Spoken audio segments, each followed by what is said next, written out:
All right, let's call this meeting to order. On April 20th, 2026, roll call, please. Councilmember Bracco? Here. Councilmember Klein? Here. Councilmember Fugazzi? Here. Councilmember Hilton? Here. Councilmember Marks? Here. Councilmember Ramirez? Here. Mayor Bozo. Here.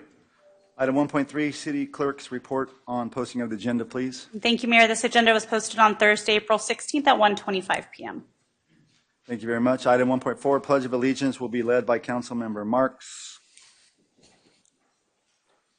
All right, please join me.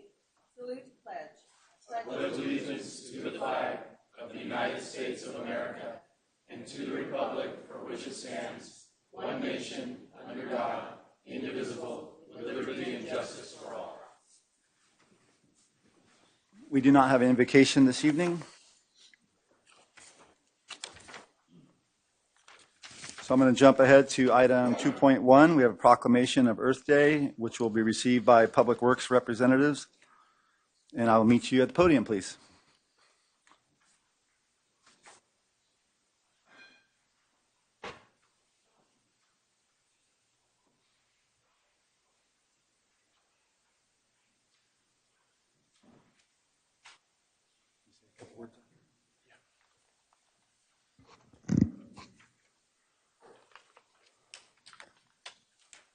All right, thanks a lot. We have Matt Jones and John Souza and Greg from Parks and Rec Commission here today.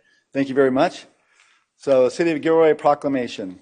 Whereas trees are a vital resource that enhance the beauty and character of the City of Gilroy, improve air quality, conserve water, reduce soil erosion, provide shade and habitat for wildlife. And whereas Earth Day is celebrated worldwide to demonstrate support for environmental protection and to promote sustainable practices that protect our planet for future generations. And whereas the City of Gilroy proudly maintains its commitment to urban forestry through park stewardship, tree planting initiatives, and ongoing maintenance programs that benefit residents and future generations. And whereas the City of Gilroy has been recognized as a Tree City USA community, demonstrating its dedication to effective urban forest management and environmental leadership. And whereas local efforts, including community tree planting events, park beautification projects, and partnerships with residents, volunteers, and community organizations strengthen Gilroy's commitment to a greener future. Now, therefore, I, Greg Bozo, Mayor of Gilroy, do hereby proclaim April 22nd, 2026 as Earth and Arbor Day in the City of Gilroy, and I encourage all residents, businesses, community organizations to celebrate by participating in the event at Sunrise Park, planting trees, and taking an active role in protecting and preserving our environment. Thank you.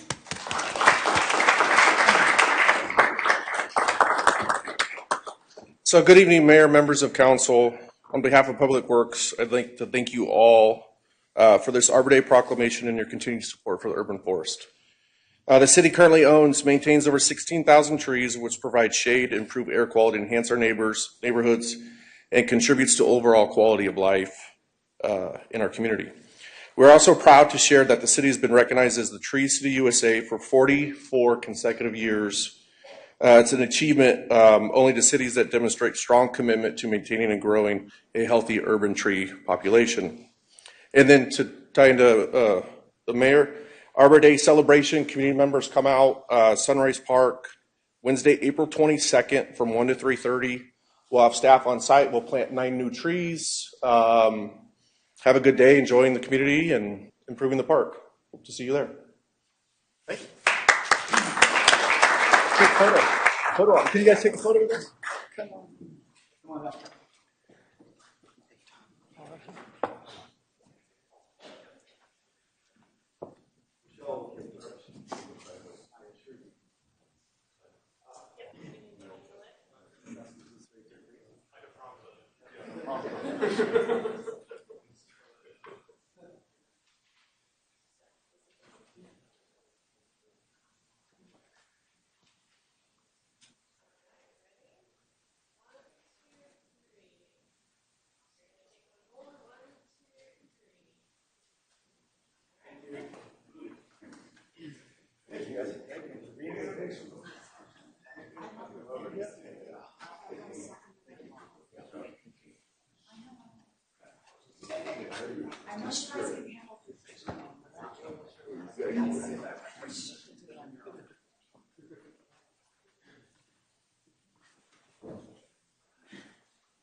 case anybody doesn't know, so when Public Works Director John Dowdy holds an outdoor event, it does usually rain. But this year, the rain is going to stop before Wednesday afternoon at 12 o'clock. So please come out to our Earth Day activities at Sunrise Parks.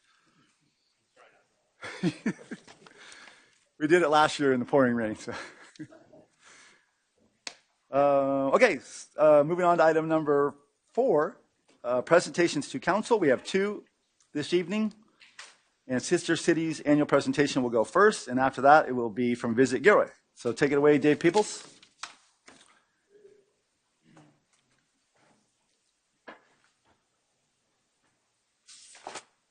Notes, notes, notes.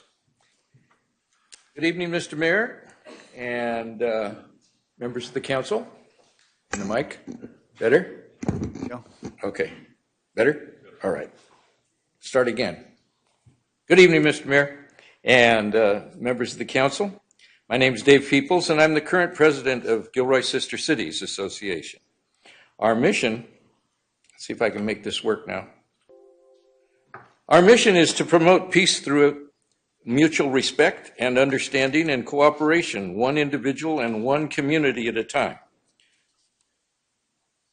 Through people-to-people exchanges and initiatives. Our purpose is to foster, encourage, and promote the exchange of culture between cities of foreign nations, similar to the city of Gilroy. Now, just an update on what GSCA has been up to and doing.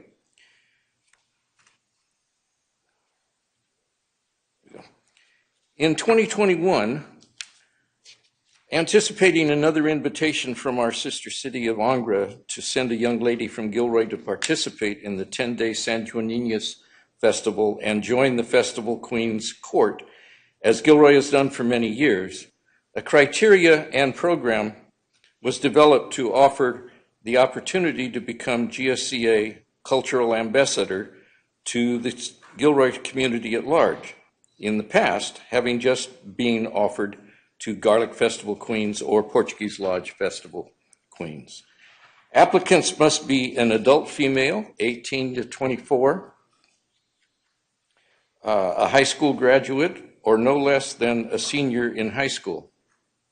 I think we got the wrong one here. There we go.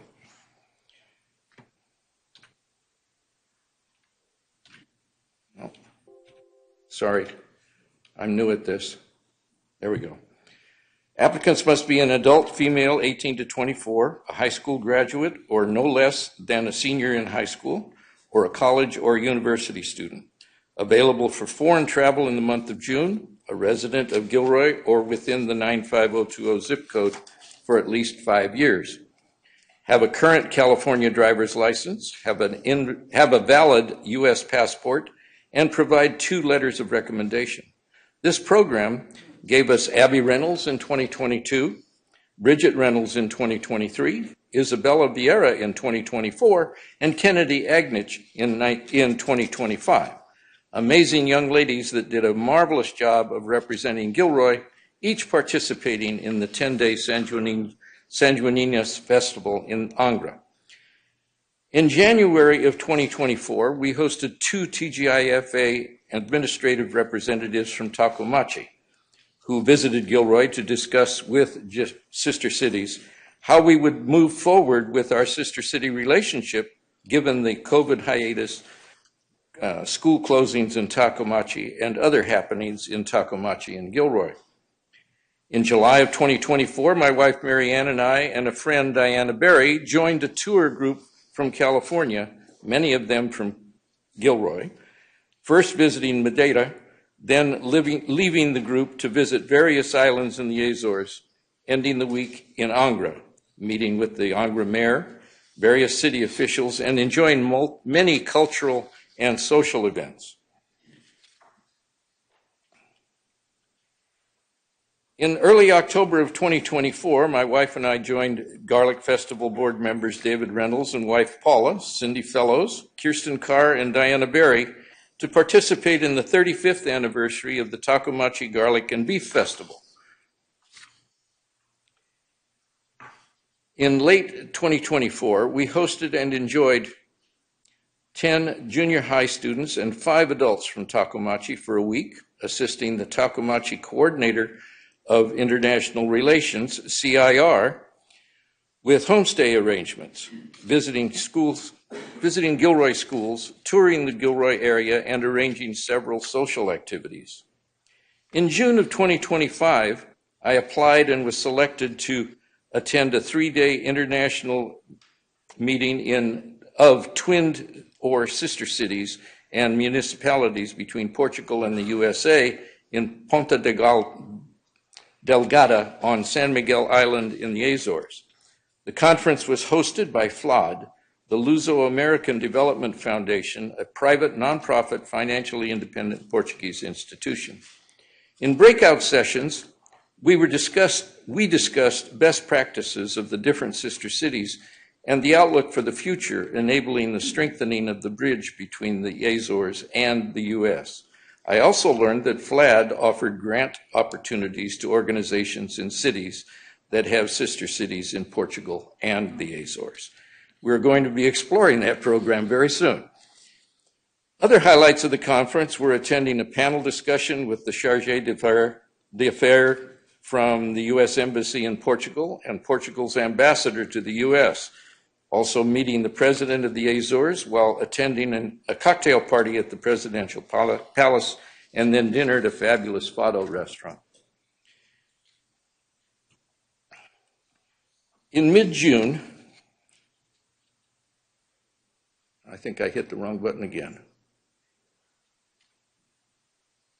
In mid-June of 2025, Kennedy, our GSCA ambassador, accompanied by her mom, attended the 10-day San Juaninas Festival. Kennedy was not only part of the royal court on a parade float, but attended many scheduled sporting events, presenting awards, enjoyed concerts, and organized social events, and was interviewed many times by the media and met with the mayor and other officials. In October of 2025, my wife and I, our cultural ambassador Kennedy, and board member Burke McConkey traveled to Japan to represent Gilroy at the Garlic and Beef Festival in Tacomachi and joined the 40th anniversary celebration of the Gilroy-Tacomachi Sister City relationship. Social events, tours, dinners, and parties were fun and appreciated. Each of us was hosted in a homestay arrangement, which is the norm for Sister City visits. We had a great time and a very fulfilling cultural experience. Kennedy and I actually won prizes in the garlic spitting competition. Of course, I had plenty of practice, having been to the festival several times in the past years, and coached Kennedy on her technique. In late October of 2025, we hosted and enjoyed a week with 10 more junior high students and 5 adults from Tacomachi, again assisting the CIR with homestay arrangements, visiting Gilroy schools, arranging social events and parties, meeting with Mayor Bozo, and touring the Gilroy area as we've done many times in the past.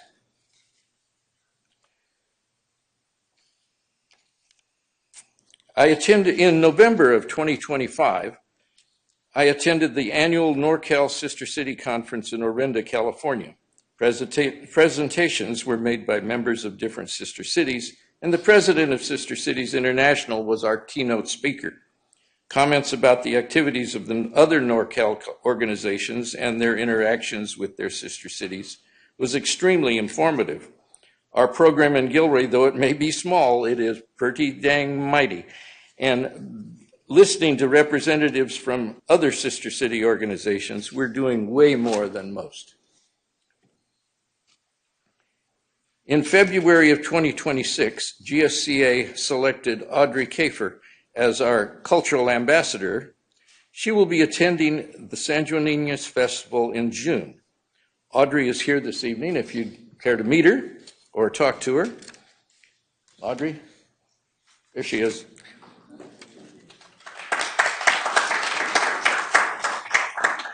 In February of 2026, Takomachi selected their 26th CIR from among only Gilroy applicants.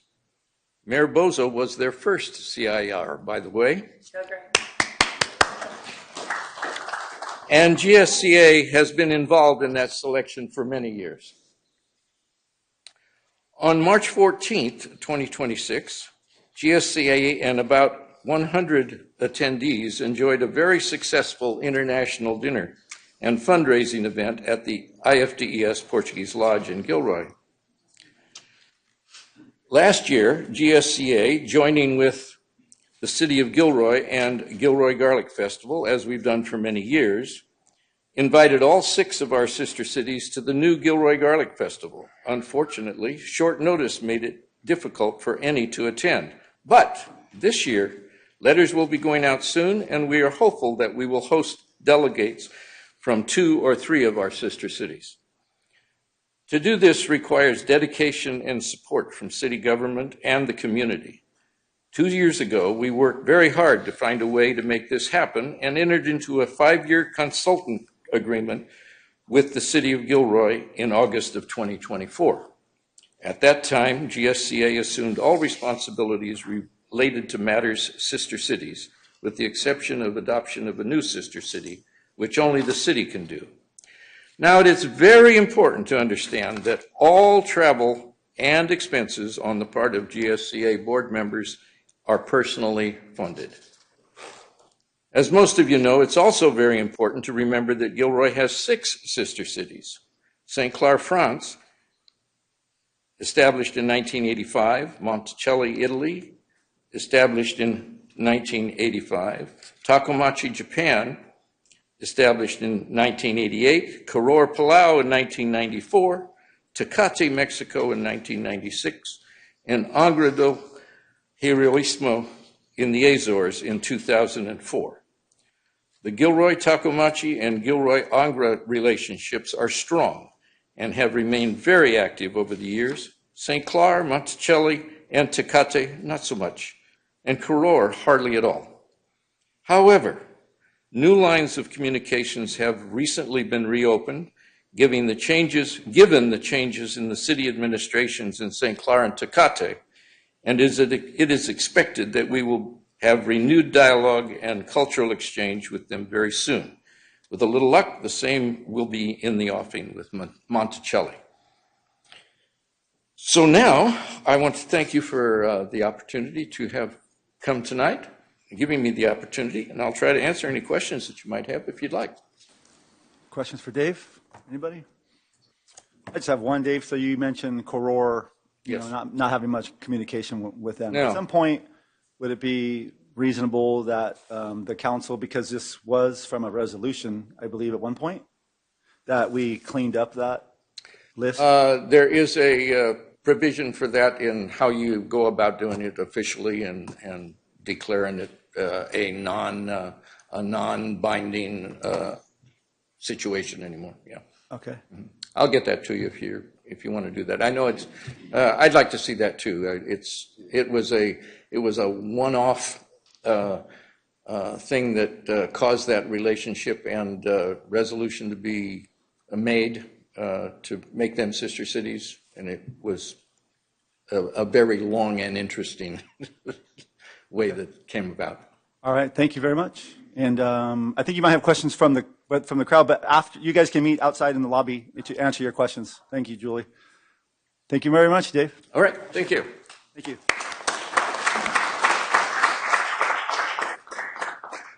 All right. Next will be Visit Gilroy, Frank Johnson.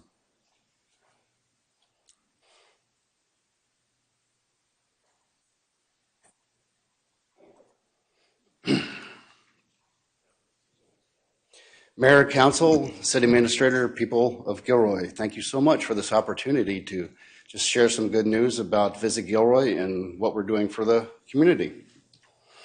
We have Visit Gilroy is in charge of the Welcome Center out at the outlets, and we have one full-time staff person, which is Susan Childers. She's the Welcome Center manager. She's here tonight, and she's in charge of training the staff, setting schedules, inventory. And I must apologize right here to Priscilla. Priscilla came out tonight to support us, but this is last year's picture. We don't have a recent picture of the whole staff. So, she came all the way out here. She's a critical member of the staff, so we're sure we'll fix that. But the Welcome Center out at the outlets is an important facet for visitors to Gilroy and also for Gilroy residents. Now for Visit Gilroy, I'm the only full-time employee, but we also have Mary Guriz Bajarno, who is the community engagement and social media liaison. She does a heck of a lot on the website too. She really keeps that running and up to date. There are 23 Welcome Centers in California, and we're proud to be we're an important one because we're at the nexus of Highway 101 and Highway 152. Something really interesting happened today. I'm just going to throw in there because of the California Welcome Centers. Visit California has a podcast called California Now, which I think they get 28,000 people listening to it minimum every time it goes. They're going to do a podcast just on Gilroy. So it just kind of shows that it's good to be a part of that biosphere. Also, the California Welcome Centers are doing a video on all the different Welcome Centers, and they're doing one specifically on Gilroy here soon. And our board of directors, some of which are here tonight, thank you for coming, represent pillars of the community, and that cover such areas as the farms, the hotels, Gilroy Chamber of Commerce, the Garlic Festival, and other aspects of tourism. Now, in 2025, we had a number of successes. Last time I was up here, we talked about the new website and branding. That's been very successful. Everybody loves it. And we reinforced Gilroy's position as a regional hub. We expanded content creator and influencer partnerships. One thing I'll mention there, which I think has been very successful, it's easy to hire an influencer that has 100,000 followers that like wine. But we've gone in kind of a different direction. We hired a local influencer that has 100,000 followers that mostly does food. But she's in her 20s, a Latina. Those groups don't go to the wineries as much as we would like. So instead of latching on to existing demographics, we're really expanding our reach by trying to just wave the flag and communicate that the wineries are fun and engaging for everybody. And that's been really successful. She has 100,000 followers, and so we're using our influencers very creatively. We created the Gilroy Mural Trail. We're leveraging regional assets for like the San Juan Bautista Rib Cook-Off and the Renaissance Fair. We've improved community engagement through an enhanced events calendar. If you haven't been to the Visit Gilroy calendar recently, please check it out. It's a real vibrant tapestry of all the events going on in town. And also I'll add that here recently we've been given permission through relationship building to add our events to the KMPH Channel 26 calendar in Fresno, which is a feeder city for us. So that's really exciting that we can add Gilroy events to that. And we boost reels in the Bay Area and Central Valley markets. Following the successes or continuing with the successes, a good website is a resource. It's not just someplace people click on once in a while they're driven to. It's a true resource where people can get information. We have over 400 business listings on our website. Now, one business can have a couple different listings. For example, Casa de Fruta will have a listing for sweets and treats. They'll have a listing for wine and one for their fruit stand. So we have identified 400 tourism assets, over 400 tourism assets, which include places to have coffee and tea and get donuts and wine and all kinds of tourism activities. We have 400 of those listings, including 90 restaurants. And you'll see on the right there how effective it's been at SEO. It's been absolutely tremendous for search engine optimization. A lot of these restaurants don't put a lot of energy into their SEO. Some of them don't even have websites. We all love Cafe Dolce Vita, for example. If you Google that, we're the second thing that comes up, Visit Gilroy. So now they can click on it and get their contact information right away. So Visit Gilroy is dedicated to tourism, but we're also very business friendly, and that it shows strong economic development tendencies by having strong search engine optimization. We also established a member portal, so these different listings can go in there, and they can actually update their listings. They can add new information, links, photographs to their listings, so they can take ownership of their listings. Now, with the travel across the country has been, put it mildly, a little rough. Travel in the United States is down 0.05%. I have trouble celebrating that it's up 0.08% in California. And that is largely, even that it's up a little bit, is largely driven by sports and luxury tourism. I recently came back from a conference, and 400 of us got up and talked about our different locations and what's working and what isn't. And I guarantee you every single one of them said it's flat, except the ones that had luxury tourism and sports tourism. Our hotels actually get, we can see a bump in numbers when there's sports events in Morgan Hill with their water park, water polo, and their soccer fields. So sports tourism is huge to fill the hotel rooms. And you see the top 5 visiting countries there. Mexico's still number 1. Unfortunately, Canada has really dropped off, and we don't have the international travel that we used to, and that contributes to our declining numbers in the Welcome Center right now because of the lack in international travel. We have a lot of advertising efforts this year that went extremely well. You can see our new visitors guide up there if you haven't actually seen it in person. It's a wonderful little booklet, over 40 pages. Each page is like a little brochure in itself. We developed the Wineries of Gilroy brochure, trifold, which we love wineries of Santa Clara Valley, right? I mean, they're part of our DNA. We stand shoulder to shoulder with them. But there's room for us to gain brand equity just with wine. If you say you're going wine tasting, if you're saying you're going to go out to different wineries, it has a certain feeling to it. And I wanted to have a Wineries of Gilroy brochure to kind of piggyback on that brand equity, to kind of raise and elevate our image in some ways. And that's been very successful. A lot of our customers have responded well to the Wineries of Gilroy brochure. And I'll say also that we have a trifold. If you've ever been to the San Jose airport and baggage claim there's the different brochures there. All the hotels in San Jose have our rack cards in them. It's gone up 30% this year. The Gilroy brochures have gone up 30% this year. Whether or not it's the new design, maybe the return of the Garlic Festival has made Gilroy name mean something.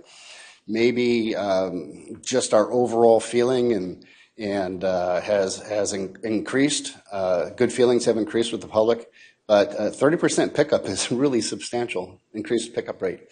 And of course, we do some print ads, just not quite as much as we did in the past. We have more digital ads now. I want to play this for you real quick.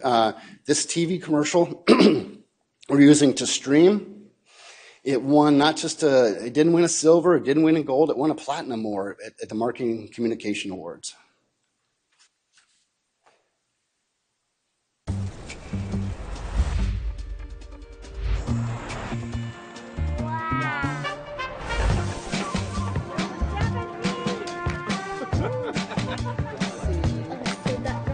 Yummy.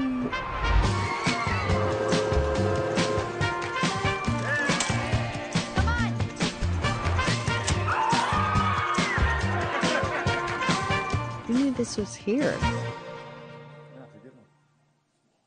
So a real fun motivational spot that I think captures Gilroy very well.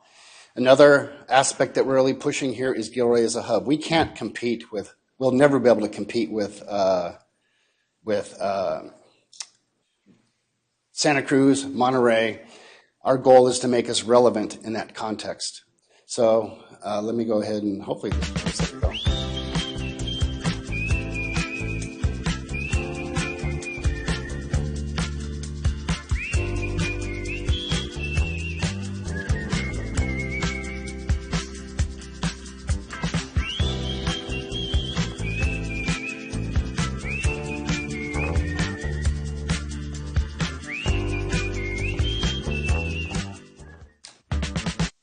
So yes, there are people who come to Gilroy just for Gilroy, but I think there's a lot left on the table for people who go to the coastal locations and maybe could squeeze in an extra day if they just understood how close and accessible we are. Our website is up 55% over last year. So that just shows that our marketing is working and our branding is working. The social media is doing well. Paid media, over 5 million, or almost 5 million impressions, over 1 million video views. And the best number there is a click-through rate of 0.64%, which is actually outstanding. That means that when you look at an ad, how many people are actually clicking on it? That's often much, much lower. And this is one of the best stats, is that our social media, combined Facebook and Instagram, is up 221%. So not up 21%, not up 100%, but 221%. So when you combine, and we have more followers than anybody regionally even close to us. So it's quite an accomplishment to go just that dramatically high in a year. And I see the numbers from this year so far. I think we're gonna improve upon that. Now, Gilroy messaging, more for less, a value destination. You can stay a week in Monterey, or you can stay 10 days in Gilroy. We don't like to say budget destination. We don't like to say it's less expensive. It's a value destination. And that works for us, and we want to keep asserting that. And of course, the travel hub, as I mentioned, also works too. And I'll say out of our travel assets that are listed there, Gilroy Gardens is the only one that's truly, absolutely unique. Lots of places have wineries, outdoor recreation, and so on, all of that. Gilroy Gardens is the only thing that's different. So I like to lean into that when I can. Of course, they have a very small window of age group and demographics and open certain times a year. But Gilroy Gardens is certainly the most unique asset we have. 2026 is looking great already. More video assets. You saw that TV spot that we did. I just recently added we just had some video shot where it shows more hiking, redwood trees, and hiking in Coyote Lake. We got permission from the county to do that. We're targeting the Central Valley. I told you about we're getting on the calendar for KMPH. We're also going to be running a TV commercial there. We're partnering with travel ads like Expedia already. For example, we spent $14,000 this year, and the net result so far is over $140,000 in sales at hotel rooms in this area. So that means that if you're looking for a hotel room in the Central Coast and you're looking for things, an ad pops up for Visit Gilroy and Visit California, we did it through them. They click on that, and a mini site that we built shows up that shows all the assets in Gilroy, and it's working. It's one of the highest click-through rates they have for a DMO our size, and it's a tenfold return in money, the money we spent versus people staying in the hotel rooms in Gilroy. We're working to improve our AI interface. We have to learn to speak to AI a little bit better. Even though our SEO is awesome, we have to stay on top of that. We're also emphasizing group travel and meetings. We're starting a new initiative here that I just really am excited about. If you look at a map, of course, we're the center of a lot of things. We're also affordable. And we don't have a convention center, but if you look at all of our meeting spaces, places like Neon Exchange, the upstairs at Old City Hall, the Veterans, the Portuguese Lodge, all these different places, we really have something to offer on a regional field, that we have all the services in town. And we're gathering those resources. If you add the wineries, that's another 10. We have 20 meeting places, event spaces in Gilroy. And so we're building that out, and I look forward to promoting that more for next year. And also we've added some sports tourism pages. I wish we could celebrate that a little bit more. We're just far enough away from the professional sports, but we're exploring that and doing what we can. So thank you, and I'm here to answer your questions. Sure. Any questions for Frank? No? Great job, Frank. Thank you for the great explanation. Thank you very much.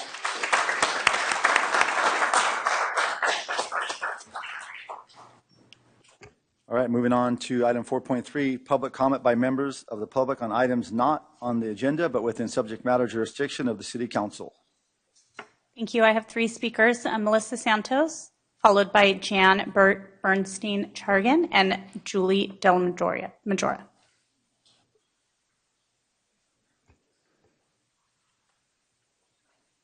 Go ahead, Melissa, you have 3 minutes.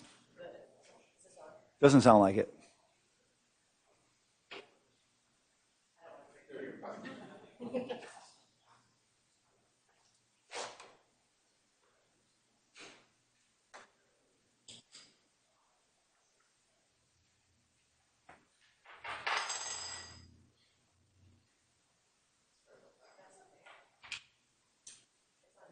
Yeah, exactly. I'm trying to.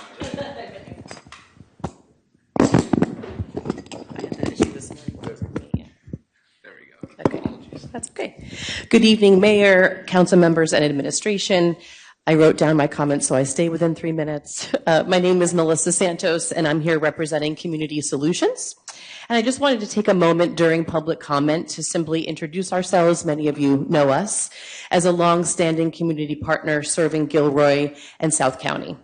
Community Solutions provides a range of services that support the well-being of our community, including mental health services, substance use treatment, housing and homelessness support, domestic violence, sexual assault, and human trafficking services, and programs that help individuals and families build stability and thrive.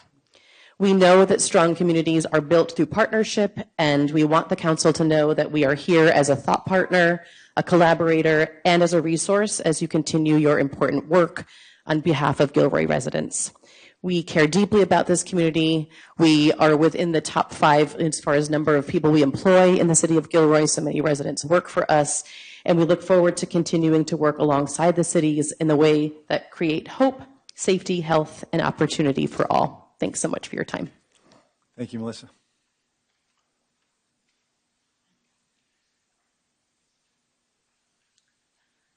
Hi, I'm Jan Bernstein-Chargan with Pit Stop Outreach, and I haven't been here in a couple of months, but the last time I was here, we talked about Camp Hope, and you had approved a 90-day extension to allow that camp. For those who don't know, it's kind of in a little triangle of dirt between the freeway, the 6th Street Bridge, and Pardiagas Creek. That wasn't being used for anything. 25 people have set up, are camping there. They were swept from other parts of the city. And we've got maybe less than a month left on that extension. I'm here to ask you to bring it back and consider an additional extension or moving it to a month-to-month consideration, based upon whatever benchmarks we set. There is no other place for these folks to go. All that will happen is they'll be distributed and scattered around the city where we can't find them. I mean, the good news is just since the extension was granted, we've gotten 5 people into housing. They're no longer there. They're in permanent housing or they're in interim housing. Somebody else signed his contract last week. On paper, he's got housing that he's still in his tent because of the way the process works. So he's going to have a move in soon. We just don't know when soon means. Every single other person there has had their VI SPDAT updated. Last week, a bunch of the guys there did a dump run. They collected garbage from the creek and from other areas, took stuff out, and borrowed weed whackers and took care of the hillside over there. That's above the camp, so keep down the fire hazard. We've got fire extinguishers out there, and that, even though there's been a rash of arsons at other encampment areas a few months ago, not at Camp Hope. They have a no fire policy, and they're sticking to it. Camp Hope works, and I know this city has an ordinance that talks about not camping within 500 feet of a bridge or 100 feet of a bridge. But when that ordinance was passed, the point was to keep people from camping near schools and in parks and damaging critical infrastructure. It was never meant for the city to tie its own hands and prevent something that's actually working in favor of something that works, that does not work as well. It saves the quality of life officers time to be able to be there with everybody at one place, and it saves the service providers time. And the biggest thing that prevents people from getting housing is that we can't find them when their name comes up. And we can't find them when we've got to help them through their document search. So we've got something that's working. Would I say perfectly? No, but it is working. Raise the money privately to cover the porta potties, and talk to Christy Thomas about getting me those invoices so we can cover it, so it won't be a cost to the city. And we want to keep doing that, and I want to thank you and hope you will at least bring it back for discussion. Thank you, Jan. Julie's next. You have 3 minutes, Julie. Thank you. I talk fast. I'm an Italian girl. So I wanted to bring up a few things. I've recently moved back to Gilroy in the last couple of years. A little bit about me. I've been a mental health worker, counselor for 41 years. I was in Gilroy Sister City for 2 years, working as a CIR. I'm still pretty connected to a lot of the people there. Somehow my language skills they're still there. I'm pretty fluent. When I was there, I started an art exchange with the schools here and the schools over in Takamachi. And what I'm looking at, the conversation that's happening right now, I just joined the Garlic Artist Roundtable, and I'm just bringing up the issue of trying to reach out culturally. Art is its own language, it's universal. And the kids loved it. We would do large postcards, and they would draw things about their hobbies and learn a little bit about language exchange. I'd like to restart this. I'm a substitute teacher in this school district for 25 years, and so I'm connected there. So I want to try and use those resources to bring people together, and I'd like to extend it to Monticelli, Italy as well. So that's one of the things in the work. The other thing, and I'm glad people are talking about the unhoused, I've worked with the unhoused since 1997 when I left UCSC with my psych degree and went out to save the world. And I would like to really raise awareness. I think there's a lot of people that don't understand the systemic issues that are behind the unhoused. We have a huge population of people with traumatic brain injuries, children that have aged out of foster care, domestic violence victims, senior citizens, veterans, people that are suffering from drug and alcohol issues. The only model that I've seen that's been able to capture a lot of this is down south. They have something called the Dream Center, trying to talk really fast, where a lot of churches and different communities have come together to fund this, like a small city, and it has wraparound services, it has drug and alcohol, it has helping people with housing, with education, with mental health services. And once these people, quote unquote, graduate, they come back and they volunteer. So it's self-sustaining. But I'd like to find out who's doing these sort of things and partner with them.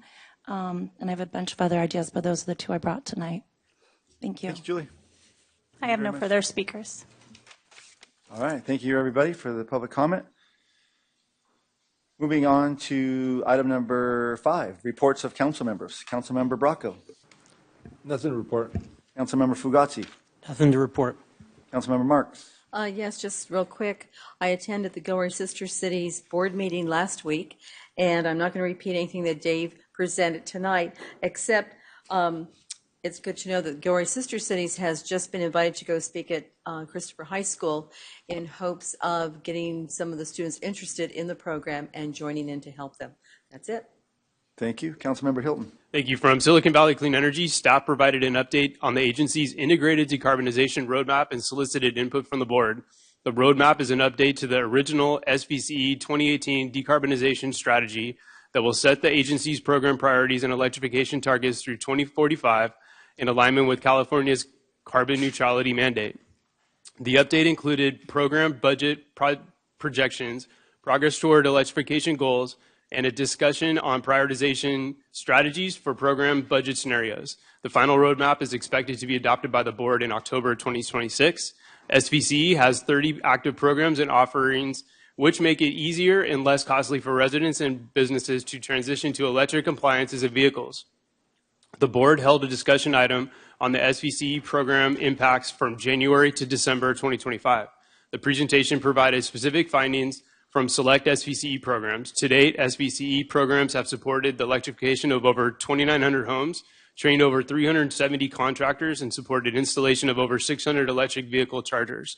In February 2025, SVCE purchased a 28,000 square foot two-story building that will serve as the agency's new headquarters in downtown Sunnyvale. The shell of the building was renovated in 2019, and SVCE needs to complete the interior build-out before occupying it. Construction began in early March with the goal of relocating operations by July of 2026. From Santa Clara County LAFCO, today was the LAFCO Environmental Justice Workshop special meeting, where we provided input on developing a vision and guiding principles for integrating an environmental justice lens in LAFCO's work. We received an overview of MTC ABAG's Plan Bay Area 2050 Plus, including the equity component of the plan and how the plan overlaps with LAFCO's mission to curb sprawl, preserve agriculture and open space, and encourage efficient delivery of services. The Countywide Water and Wastewater Service Review Project, which involves a comprehensive review of water services, including recycled water, wastewater services, and stormwater management in Santa Clara County, kicked off with stakeholder public engagement, public community engagement, and outreach. The Los Altos City Council has provided direction to explore all options for fire protection services in the city of Los Altos. This included evaluating extension of the current contract with County Fire, negotiation of a new contract, and annexation of the city into the fire district. After reviewing all options on March 10th, the Los Altos City Council directed staff to submit an application to LAFCO for annexation into the Santa Clara County Central Fire Protection District, also known as County Fire, and directing staff to negotiate property tax transfer and potential transfer of both fire stations to the County Fire as part of the annexation. The proposed annexation will not raise or change property tax rates for residents. This application may be coming forward at the June LAFCO meeting, and I'll be reporting back here to Gilroy as we are currently evaluating our fire service model and options too. Lastly, we have a renewed opportunity to encourage and educate the community on biking, walking, and traffic safety around Gilroy. Gilroy City Council members, GUSD Board Trustees, GUSD staff, Gilroy City staff, county staff, and community partners were all on the planning group for the March 27th Traffic Safety, E-Bike, and Pedestrian Awareness Night event, and will continue to develop the program to meet the needs of the community. Thanks to the students and community members for volunteering and attending, and come stop on my booth at the second annual Cinco de Mayo Run and Festival on Sunday, May 3rd from 8 to 1 p.m. at Christmas Hill Park. Along with free resources available at my booth, I'll be providing a free bike valet for the event. Thank you. Thank you. Councilmember Ramirez. Thank you, Mayor. Just a couple things. I had the honor of attending the Gilroy Fire Department's annual new hire and promotional ceremony. Congratulations to all who were promoted and welcome to all new hires. Kudos to the Downtown Business Association for a hugely successful wine walk in downtown Gilroy on Saturday. It was well attended. People had a great time, and it was an opportunity to showcase our downtown. I think it's a great start to our festival season. Community Solutions Healing Hearts Gala raised over $115,000 to support their critical services and programs, so congratulations to all who were at that. Congratulations to Community Solutions, and thank you to everyone who attended and donated. I'd like to say a special thank you to the City of San Jose for the opportunity to witness the beginning of the abatement of one of their largest unhoused encampments known as the Jungle along the Coyote Creek. This was a collaborative effort among several of the departments within the city. They had their parks, recreation, neighborhood services. They had their housing people. They had the animal control out there and the police department. They all worked together. They also had a vendor, an outside vendor that was actually doing the heavy lifting of the cleanup. Prior to the abatement, they had identified 109 individuals. All 109 individuals were provided housing opportunities. Before the first day of the abatement, 40 of those individuals had already been housed, and they are housing on average 6 of those people a day, and hope to have them all housed before the abatement finishes in about 30 days. Participating in this event provided me another opportunity to learn what other cities are doing to address homelessness as I continue my research into best practices and lessons learned that can be applied to the community of Gilroy. So thank you to the City of San Jose for that. I attended the Cities Association meeting, the Legislative Action Committee meeting, as well as the board meeting. Just a couple of things that we voted on: SB 1013, automated license plate recognition systems. We approved it if amended to say that all vehicle information, the hot list and not hot list, kept for 30 days. SB 1159 had to do with artificial intelligence, the transparency in government. We supported yes as written. AB 1761, electricity, the calculation methodology, data disclosure, not changing the calculation methodology, but providing transparency. We voted to support that, and also supported the fire safety hazard and severity zones, which was AB 2517. We took no position on a number of different things until further discussion. And that's it. Thank you. Thank you. Councilmember Klein. Yeah, I attended the April 8th meeting of Silicon Valley Clean Energy Authority JPA board remotely as the alternate for Councilmember Hilton in our newly created council member's office. Actually, it's a really nice, if you want to see that, you've got to make an appointment with your council member and they'll give you a tour. I also attended on the 9th the meeting of the BTA Policy Advisory Committee remotely as the alternate for Councilmember Hilton, and had the pleasure and surprise of sharing the office with Morgan Hill Councilmember Yvonne Martinez Beltran. She was very active at that moment, so it was actually fun to share the meeting and just hang out with her. So I had a great time. And recently, I was appointed the chair for the Silicon Valley Regional Interoperability Authority Board and the VTA Mobility Partnership Committee. On Saturday, I attended the 5th annual Gilroy Gardening Group's plant sale outside of the historic Miller Red Barn and hosted by the Miller Red Barn Association. There were so many tomato and mixed vegetable plants, flowers, trees, and other varieties available along with the outside vendors, including our recreation department and environmental services. Great representation. And from what I saw and heard, it was a great turnout by our community to support this successful event. And the partnership allows the Gilroy Gardening Group to share revenue with the Miller Red Barn Association, so it's a win-win for all. I also attended with Councilmember Ramirez the Heart of Gilroy Wine Stroll in historic downtown Gilroy, put on by the Gilroy Downtown Business Association. And again, from what I saw, it was well attended and successful for the DGBA and supporting businesses. And it was great seeing the Gourmet Alley activated with so much activity behind it. So it was done really well. So I just say kudos to the group that did this. On Sunday, did you know it was was National Garlic Day? It was. And didn't it make sense to have Gilroy Gardens, Christopher Ranch, and the Garlic Festival team up together and celebrate that day at Gilroy as Gilroy's garlic capital of the world, right? And it was great. It was an incredible day there. I mean, anytime you go to Gilroy Gardens, we mentioned that. There's something special about that place. And Sunday, it was an extremely special place. To see Garlic Festival out there with the Gourmet Alley making the garlic bread. Christopher Ranch supplied all the materials to do that. I got to help volunteer and cut my thumb. But it was fun. It was fun. The people, it was Locals Day, so you got to come, if you're a local, you got to pay $12 and come in for the day. So all the patrons came through that area, that white tent. They got a bowl of garlic bread. They got garlic ice cream. They got this, it was really good. It's Toon's garlic dip with pretzels. And they got this garlic peeling canister. If you ever get that, it's pretty cool to do. You throw the garlic in there, shake that thing up, and it peels the garlic for you. It's really a time saver. Christopher Ranch, they helped sponsor it. They had Ken Christopher with the Elephant Garlic book reading at noontime, and then the return of the Queen pageant. And I want to say congratulations to Rachel Gallagher, our 2026 Garlic Queen, and to the rest of her court. So again,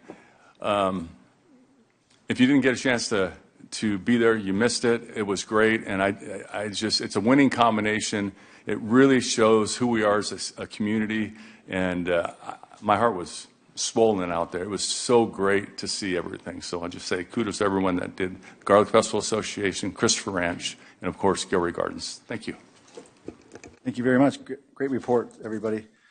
All right, I'm going to move on to item number 6, consent calendar. We have quite a few items on the list. Are there any questions for staff regarding the consent? No questions. I'd like to move to public comment. I have no speakers. Okay. Back to council. I move to pass the consent calendar. Second? So I have a motion to approve the consent calendar, item 6.1 through 6.10. A roll call, please. Councilmember Bracco? Yes. Councilmember Klein? Yes. Councilmember Fugazi? Yes. Councilmember Hilton? Aye. Councilmember Marks? Yes. Councilmember Ramirez? Yes. Mayor Bozo? Yes, motion passes 7-0. Item number 7.1, bids and proposals. Award a 2-year contract to Hello Housing to administer the city's below-market rate housing program with 3 one-year extension options in a total amount not to exceed $973,689, and adopt a resolution amending the budget in the Housing Trust and Los Arroyos funds. Take it away, Bryce. Yes, good evening, Mayor and Council. As the Mayor mentioned, this is a report to get Council consideration to award a contract to Hello Housing to be our below-market rate housing program administrator. In the staff report is a detail on the BMR portfolio history. Don't worry, I'm not going to read through all of it. But in brief, the city had 138 units, and then South County Housing ceased adding another 155 to us. But currently, we have approximately 250 ownership units, 2,000 rental units, as well as financing, loans, and future units as they're developed as well.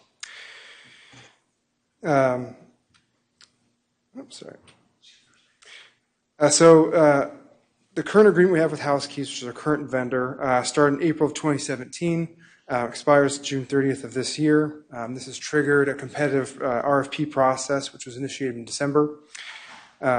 The RFP contemplates a 2-year agreement with 3 one-year extension options, which is pretty typical for the city's contracts.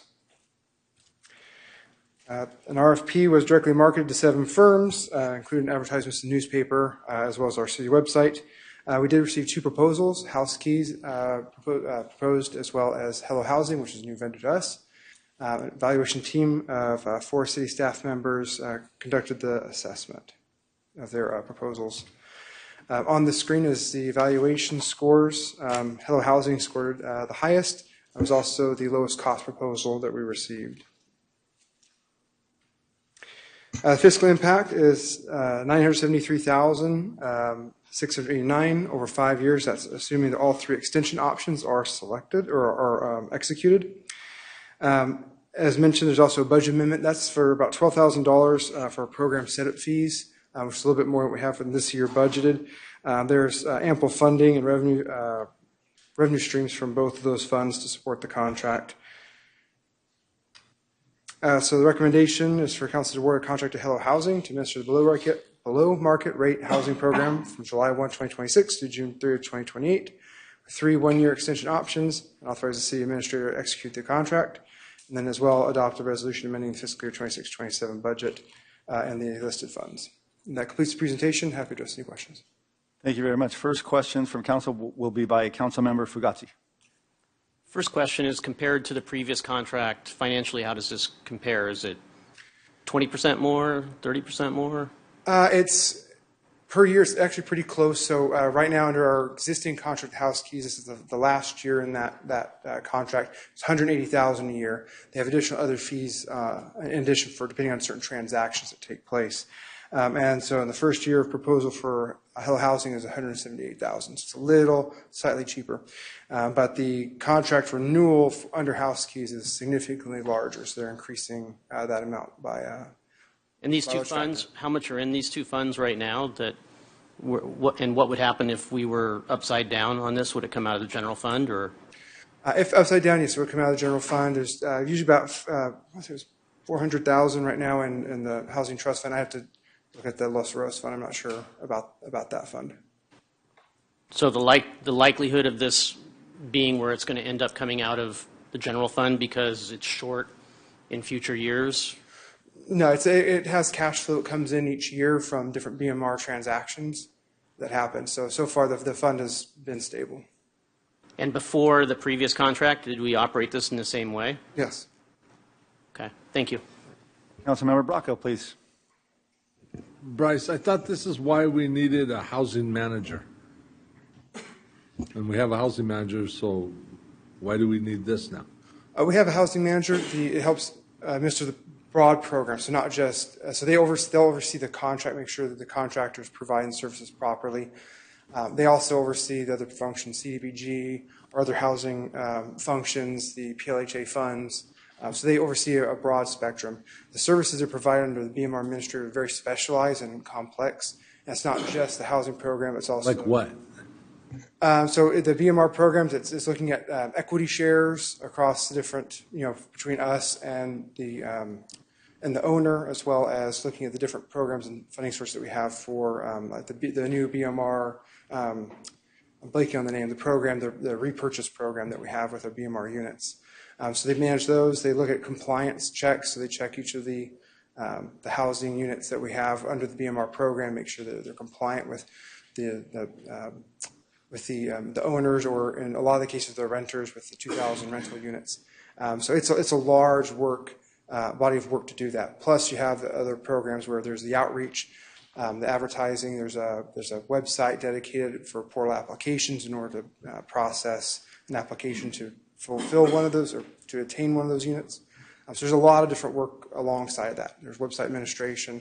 So it's not just something that one single position could do, especially when we have our position doing a lot of different functions. Thank you. Further questions? I have a question. Can you say roughly about how many, you were talking about some of the services that they provide are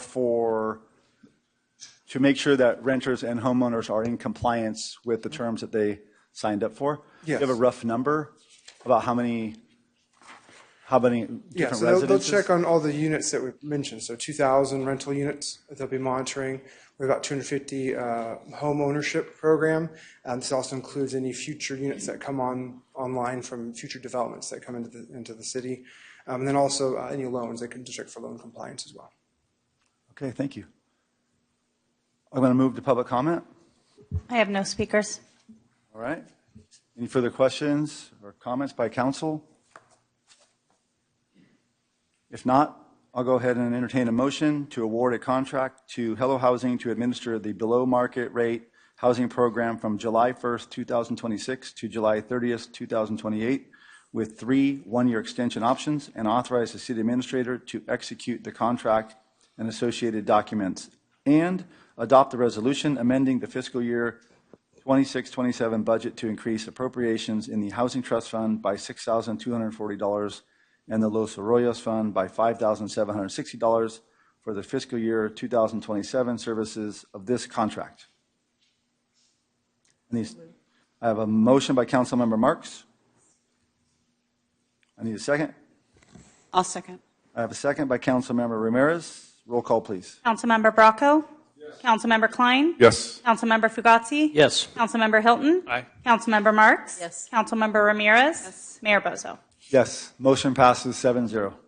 Thank you very much, Bryce. Moving on to item 7.2, award a contract to 17 Mile Construction in the amount of $198,900 for tenant improvements at 641 Old Gilroy Street, which is the Jessup property. Approve a project contingency of $19,100 and approve a total project expenditure of $218,000. Go ahead, Carl. Thank you very much. Good evening, Mr. Mayor, members of the council. My name is Carl Biarki. I'm the interim utilities director. We're here tonight to ask the council to award a tenant improvement contract for the future utilities operations facility located at 641 Old Gilroy Street. This property was purchased just last year. It was paid for with utilities monies with the purpose of expanding the footprint of the corporation yard and having a dedicated home for the utilities operations teams. That would be the water and the sewer teams. You can see on this aerial photo here, the space outlined in orange is the property, also known as the Jessup property. It was owned by the Jessup family as a trucking company. And the beauty of this location, as you can see, is right up against our existing corporation yard. So that is really tremendous that fell into us, and it maintains the collaboration that we have, utilities operations teams and the public works teams. We want to make sure that continues. A little look inside the buildings that we purchased. It was originally developed in the 70s and early 80s. There are two buildings on the site. There's what we call the front building and the rear building. Total square foot, about 7,600 square feet. And there comes with a 1 acre paved area, so it works well for a corporation yard. Due to the age of the facility and these buildings, there are definitely renovations required for that. And again, our goal is to make it a nice, operational, comfortable location for our utilities crews. We've gone into this with the goal of trying to get this thing completed by the end of this fiscal year, the end of June, and that's still our goal. I guess I'll point out a couple of the photos here. The ones on the left and the right, those are interior to the front building. That's where our water operations team will go. The middle photo is where we'll have a locker room for all the crews. And so, the layout works out well for us. It's just a matter of cleaning it up and bringing it up to code. The scope for this particular contract is we kind of have it in three areas. The water operations, which is the front building, the sewer operations, which will be in the rear building, and then we have a fairly significant ADA ramp that needs to be built out there as well. So that was kind of the scope of the contract. Inside the building, we'll be doing things like repairing the flooring, interior painting, drywall repair, installing energy efficient lights, cabinets, backsplash, some minor plumbing, and then ensuring that we have ADA access throughout. Another couple of photos of inside the building. How we acquired our bids. The utilities staff we solicited bids using the informal public works bid solicitation process that complies with our purchasing policy. And we received 4 bids. And we looked at those bids for completeness, responsiveness, and then, of course, cost, because we are going to award to the lowest responsible bidder. And that was 17-mile construction, based on the bid results you see there. When we knew it was going to be, or our recommendation was going to be 17-mile, we reached out to we asked them for references. This contractor is actually in Carmel, and they do a lot of hotel renovations and residential work. So we wanted some references. They gave us some. We talked to these people, and that all checked out really well. Everybody was very pleased with how responsive they are. They get their work done like they say they're going to. And then we interviewed the company itself because we want to make them understand what our expectations were and the schedule we were on and all that kind of thing. And that all checked out really well. They've kind of indicated to us they're excited to come into Gilroy and help us get this project done. We're proposing funding that's already in our fiscal year 26 budget, and we're going to split it down the middle, half water, half sewer funds. And on the right there, you can see we're the low bid, $198,900. We're asking for just about 10% contingency, which would be $19,100. So the total authorization we're seeking tonight is $218,000. Next step, assuming this gets approved this evening, we'll jump right in with our contractor, get the contract going, paperwork behind that done. And our goal is to mobilize on May 1st. We've been talking to the contractor about that, and they seem to be on board with that. And he's also indicated he thinks he'll get this done by the end of June. So that's the schedule we're on, and then we can begin the occupancy starting in July. So the council recommendation this evening is to award a public works contract in the amount of $198,900 to 17-mile construction for the tenant improvements project at 641 Old Gilroy Street.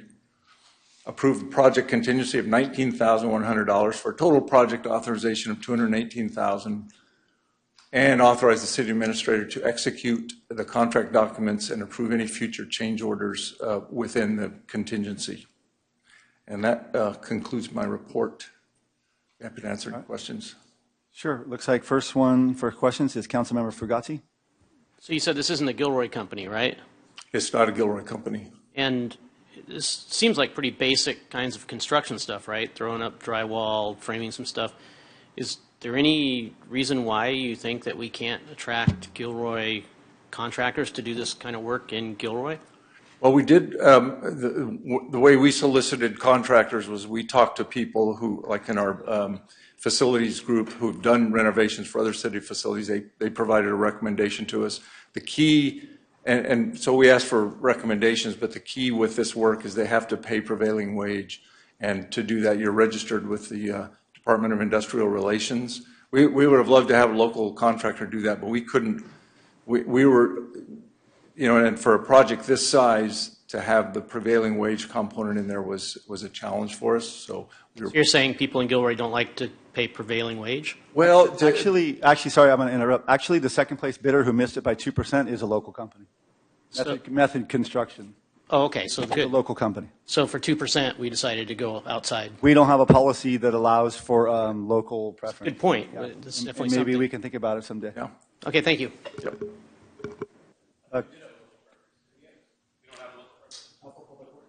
Not for public.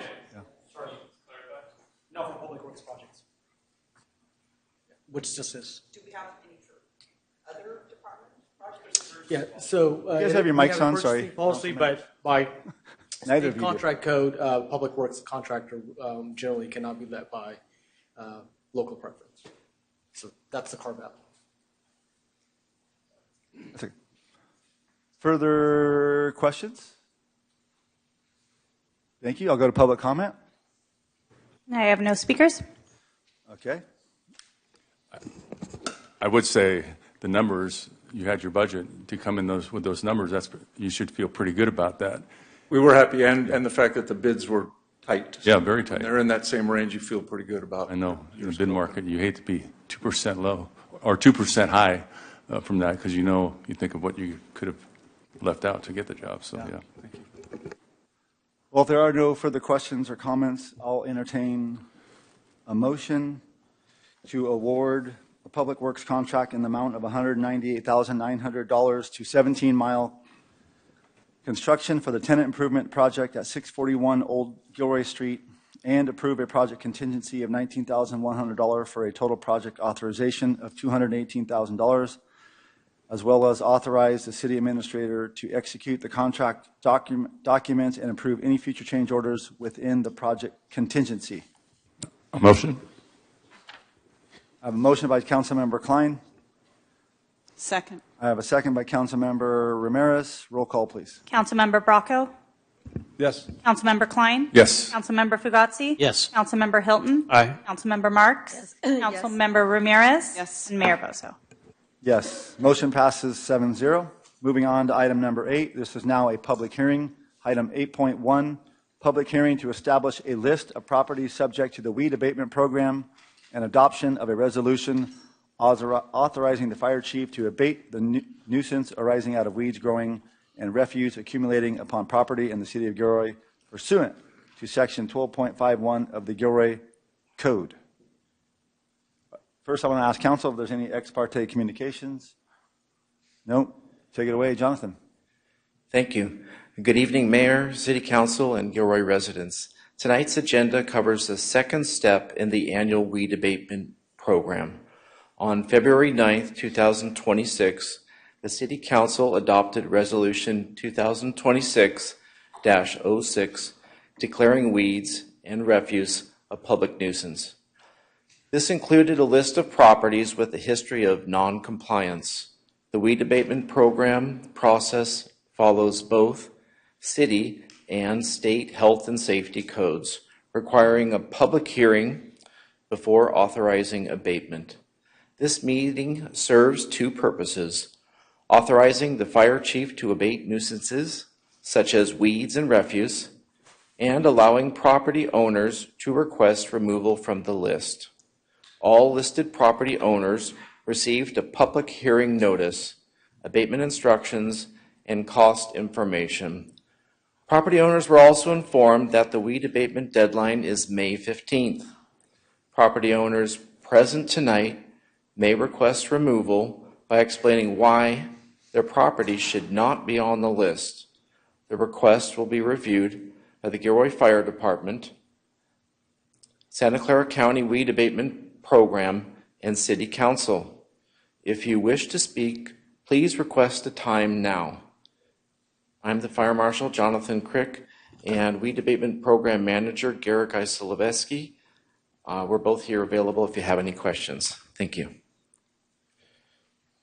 Okay, any questions for either of these gentlemen by council? If we have none, I am going to now open the public hearing and ask the city clerk if there are any public comments, please. I have no speakers. Okay, I will now close the public hearing.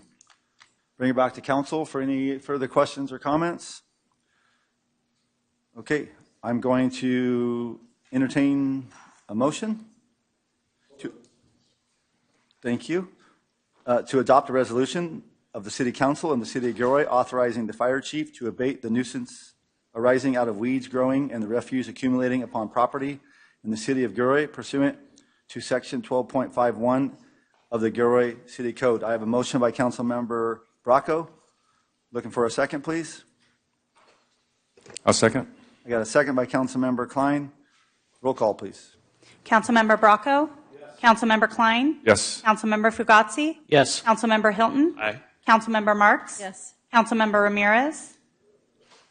Yes. Mayor Bozo? Yes, motion passes 7-0. Thank you, Jonathan. Moving on to item, and Garrett, sorry. Thank you, Garrett. Moving on to item 8.2, we're still in public hearings. Amend Chapter 15, Section 15.11 of the Gilroy City Code by adding reference to California Vehicle Code Section 22358, allowing the City Council to reduce prima facie speed limits in school zones from 25 miles an hour to 15 miles per hour or 20 miles per hour per Assembly Bill 382. Staff report, please. Thank you, Mayor, council members, community. John Dowdy, Public Works Director. Tonight, we are seeking to amend Section 1511 of the Gilroy City Code, and that would add reference to new California Vehicle Code Section 22358.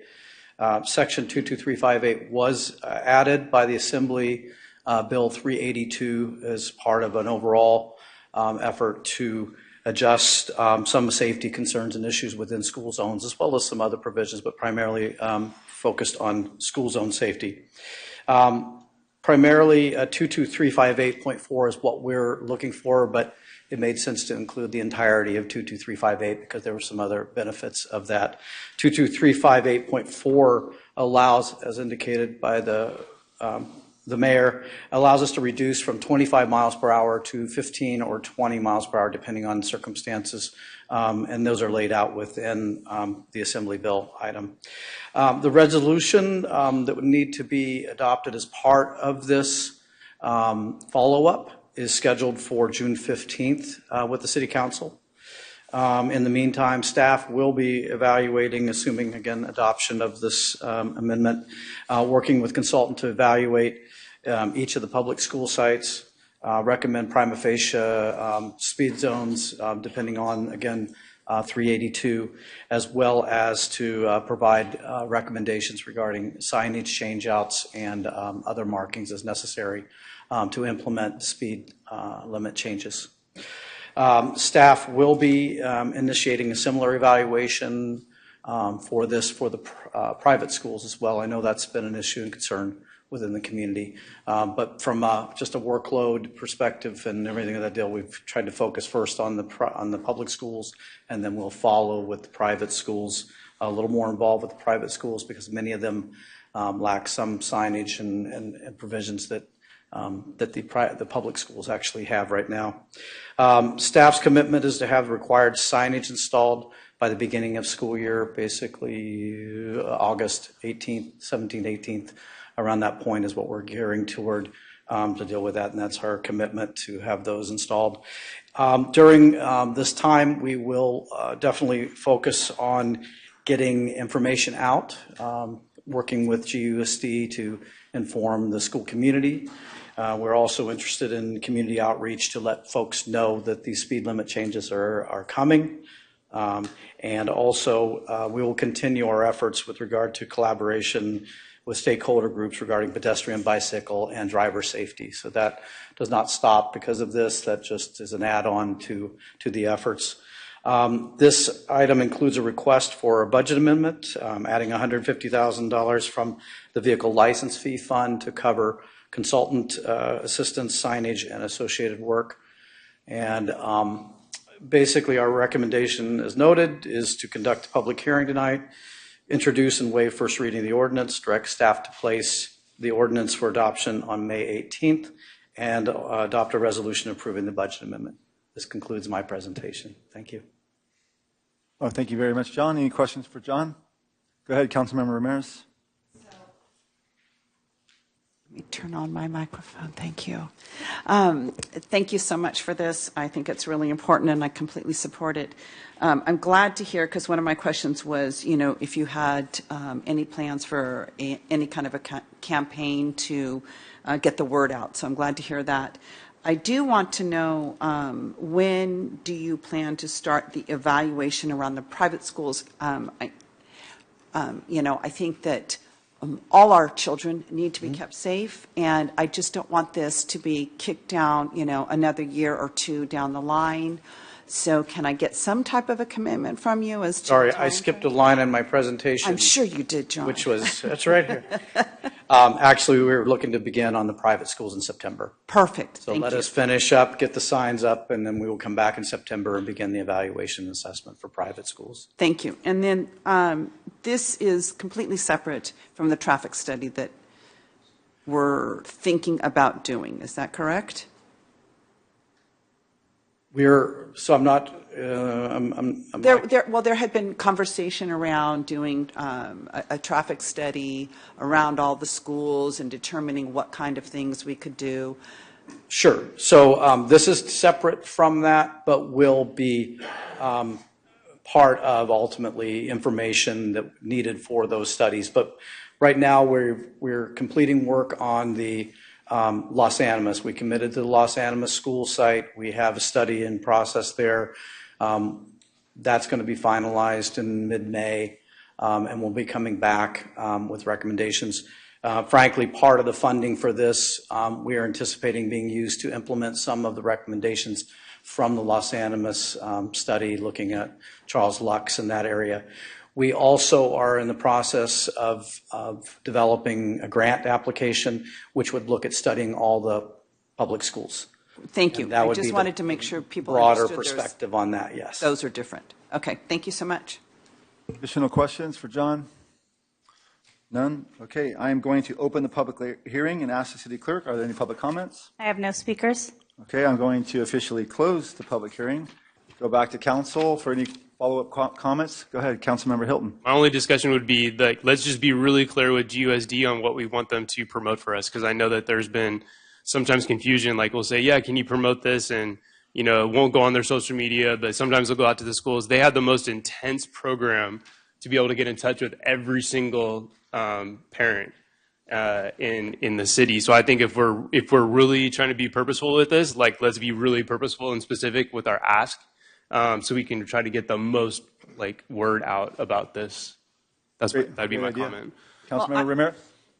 I think it should be a dual effort by city and GUSD. I agree that, you know, they're going to hit all their parents, but there are a number of drivers that are not parents that drive by schools, and so I think it needs to be a complete campaign awareness campaign, you know, citywide as well.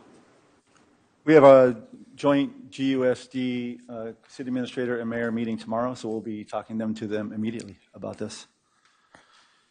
Sure. Okay, then I am going to go ahead and do the first, I'm going to entertain the first motion on this. I have a lot of reading here. So you want me to do it? Please, thank you. All right, so the first one would be introduce and waive the first reading of the ordinance amending Chapter 15, Section 15.11 of the Gilroy City Code, adding reference to the California Vehicle Code Section 22358, allowing the City Council to reduce prima facie speed limits in school zones from 25 miles per hour to 15 miles per hour or 20 miles per hour per Assembly Bill 382.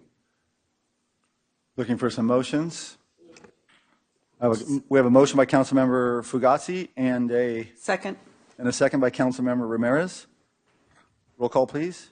Councilmember Bracco? Yes. Councilmember Klein? Yes. Councilmember Fugazi? Yes. Councilmember Hilton? Aye. Councilmember Marks? Yes. Councilmember Ramirez? Yes. Mayor Bozo? Yes, motion passes 7-0.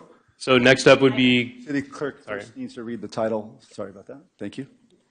An ordinance of the City Council of the City of Gilroy amending Chapter 15, Section 15.11 of the Gilroy City Code by adding reference to the new Vehicle Code Section 22358.4, which permits the lowering of speed limits under certain circumstances in school zones. Thank you. Take it away, Councilmember Hilton. next up would be direct staff to place the ordinance for adoption at the May 18, 2026 meeting and adopt a resolution approving a budget amendment adding $150,000 from Fund 220 vehicle registration fee to capital project number 801-120 citywide safety improvements. I got a motion by Councilmember Fugazi Second. and a second by Councilmember Marks. Roll call, please. Councilmember Bracco? Councilmember Klein? Yes. Councilmember Fugazi? Yes. Councilmember Hilton? Aye. Councilmember Marks? Yes. Councilmember Ramirez? Yes. Mayor Bozo? Yes, motion passes 7-0. Thank you, Zach. Moving on to item 9.1, receive an update on emergency medical dispatch, service cost escalation, and service delivery evaluation, and approve of a 2-year agreement with the Santa Clara County Communications Department for emergency medical, EMD services in the amount of $170,256 for fiscal year 27 and $329,803 in fiscal year 28. Staff report, please. Good evening, Mr. Mayor and council members, members of the public. I'm your Fire Chief, Rob Fleop. So tonight's item is an informational update on the emergency medical dispatch and the updated cost allocation associated with this service. So the goal tonight is just to provide clarity on the current cost structure and the outline of the evaluation that's underway so we can return to you with our recommendations. That said, I'm going to start with a brief overview of what the EMD service is. So what is EMD? These are specially trained 911 call takers and dispatchers that answer your calls for service, especially when it comes to your emergency medical services. They're going to determine the severity of the emergency, asking appropriate questions, and these are very specific. This is protocol driven. They follow a script. It's just very specific.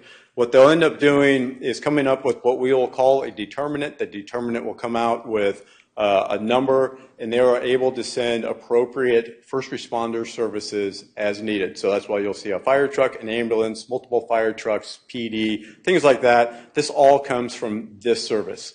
So just kind of for clarity, when you dial 911, I'll go over that in just a second here, there's a whole lot that goes into play. So we always think about the fire truck, the ambulance, and the police department as your first responders. This is kind of the initial first of the first responders. So there's a lot of, basically a lot of moving parts just to even start the whole process to start the dispatch. So what it looks like in Gilroy. So currently, when you call 911 within the city of Gilroy, it hits right over to our local PSAP, our ECC, which is overseen by the police department. Once it goes there, they'll ask, hey, is this a police, is this a fire, or is this a medical emergency? Based on your answer, it will basically go where it needs to go. In our case, we're going to say it is, I'm having a medical emergency. Our call taker takes the general information, and that is verifying callback phone number and address. They'll send that right off to the dispatcher, and in Gilroy, this is specific to us, they will immediately initiate a response from the fire department. So we're cutting down time. So we're looking at 15, 20 seconds, and it's just an address, and you're going to a medical. They will take that caller, and they will actually pass the caller up to county communications to initiate the emergency medical dispatch. They will say, go ahead, caller, and the county will actually start a scripted, tell me what's going on, and they will come up with up to 36 different complaints. So I can just really tell you, so if you say I'm having chest pain just happens to be the 10 card, they will go to 10, they will come up with some information, they will call Gilroy back and say we have a determinant of, you may hear these numbers like a 10 delta 1, chest pain, somebody that's sweaty, we think they're actually having a cardiac event. That information then gets relayed to the first responders. At the same time that determinant is happening in the county comms, they're calling the county ambulance. So that initiates an ambulance response. Within that time frame, hopefully the Gilroy Fire Department is either halfway there or pulling up on scene. So sometimes this can take a little bit, but this is the first of our first responders, and this is our industry standard. So this process is quite literally part of the emergency medical services that we understand. Once we're on the way, or even there, that call taker is still dedicated to the caller. They stay on the phone and they'll just reassure. So it can be like, fire department, the ambulance are on their way. What will happen now could be, I'm going to tell you how to do chest compressions on somebody that has suffered a cardiac arrest. They can do bleeding control for one of those things. I can help you deliver a child. There are quite a few things that we call kind of a pre-arrival instructions. There's just a lot. So that person doesn't just hang up. They can, or they can stay with the caller and then keep going with that information.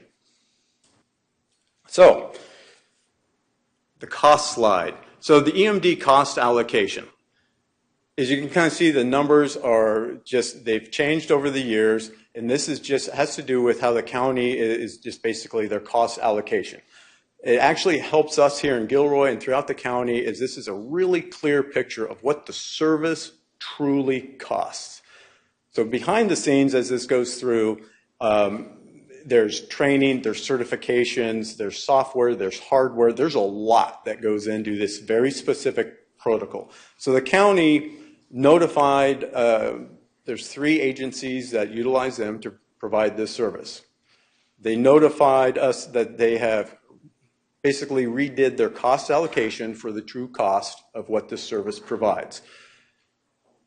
So as we were notified in 2025, we met back with the county to kind of understand what our options were, and we were able to come up with a phased-in plan. So that's why you'll see the fiscal year numbers up there, just because the sticker shock, especially for the city and the fire department, was what you see right there. And so just based on us having those communications, that is our agreement that we came up with. So what we're here to kind of share with you is fiscal year 26-27. You'll see the change in the cost allocation has crept up to $172.56. That is due in June. What we've communicated with them was a 2-year agreement. This 2-year agreement for fiscal year 26-27, 27 going to 28 is to allow us time to study what the best path going forward is.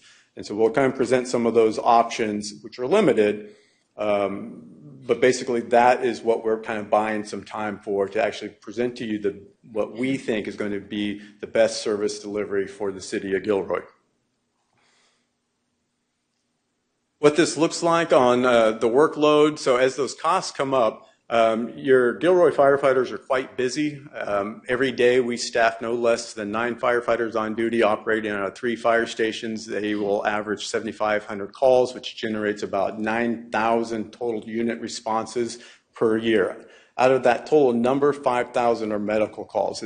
So your firefighters are really busy running all over the place. Out of those 5,000, 3,520 go through the complete EMD process.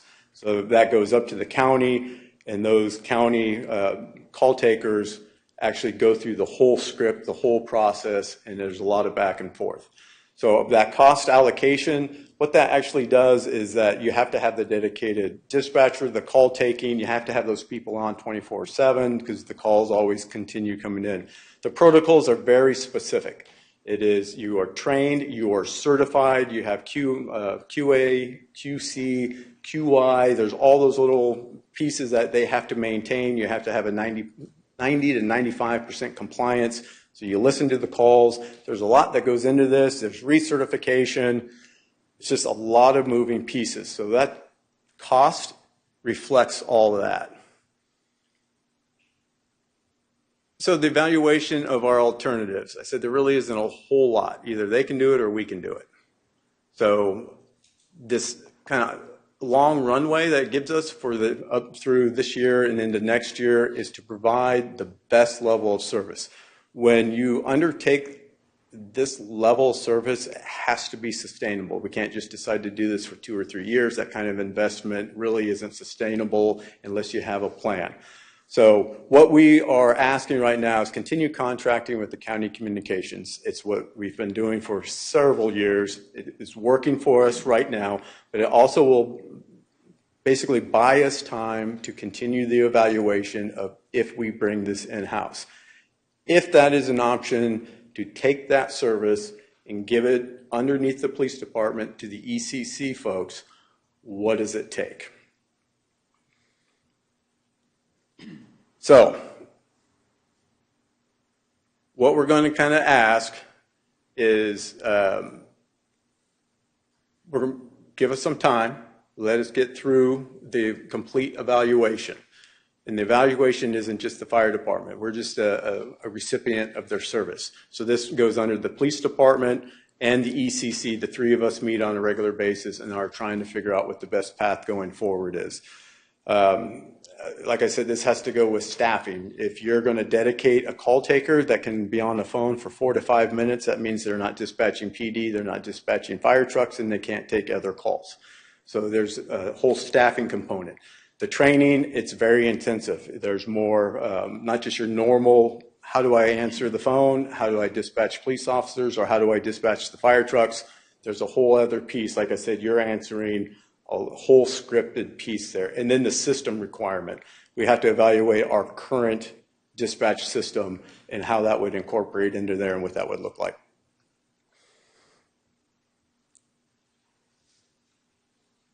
So that being said, right now we're just working with the police department collaboratively. And I bring that up just because it comes up quite often. If the ECC is under the police department, why am I the one up here talking to you? I just happen to be the recipient of what EMD is. EMD is exactly for the emergency medical services. The fire department in Gilroy provides that service. So I understand that role, but we work collaboratively hand in hand with the police department. So that's why you kind of see the two of us together. So that concludes the presentation or the information sharing right here. I'm happy to answer any questions. But as I mentioned before, some of the details are still being worked out as kind of part of the evaluation, so I'll do my best to answer any of your questions. I'll start questions with Councilmember Ramirez and then jump to Councilmember Fugazi. So thank you. So of course, looking at the sticker shock, I agree with you. It is kind of our hands are tied in regards to it's a service we have to give. And it's not like it's a number of vendors out there that you can just go shopping around for. So I can appreciate that. It scares me, these numbers, because okay, this is it's gone up almost doubled in each year. So then what happens? Are we looking at 600,000-700,000 the next year? But I know that there are a number of nuances associated with this in terms of staff turnover. I would imagine there's high staff turnover in this niche. And the question would be, how easy is it to recruit someone as well? I know that it's hard to everybody's trying to recruit firefighters, everybody's trying to recruit police officers. Is everyone also trying to recruit these types of communication specialists as well? So the question that I have is, are you looking at even a possible third option in terms of regional? Now, I understand, I am a little confused because I thought this was something that was offered to pretty much all the cities of San Jose, excluding like CAL FIRE, like Morgan Hill goes with CAL FIRE, but all the other county-wide cities, don't they rely on this communication center? So there's 3 agencies currently right now, Morgan Hill, Gilroy, and the city of Milpitas, that contract with county communications. Each of the other cities within the county, Santa Clara County, provide their own in-house service. And a lot of times they're just a bigger, more robust system, and they can absorb that kind of call volume and training.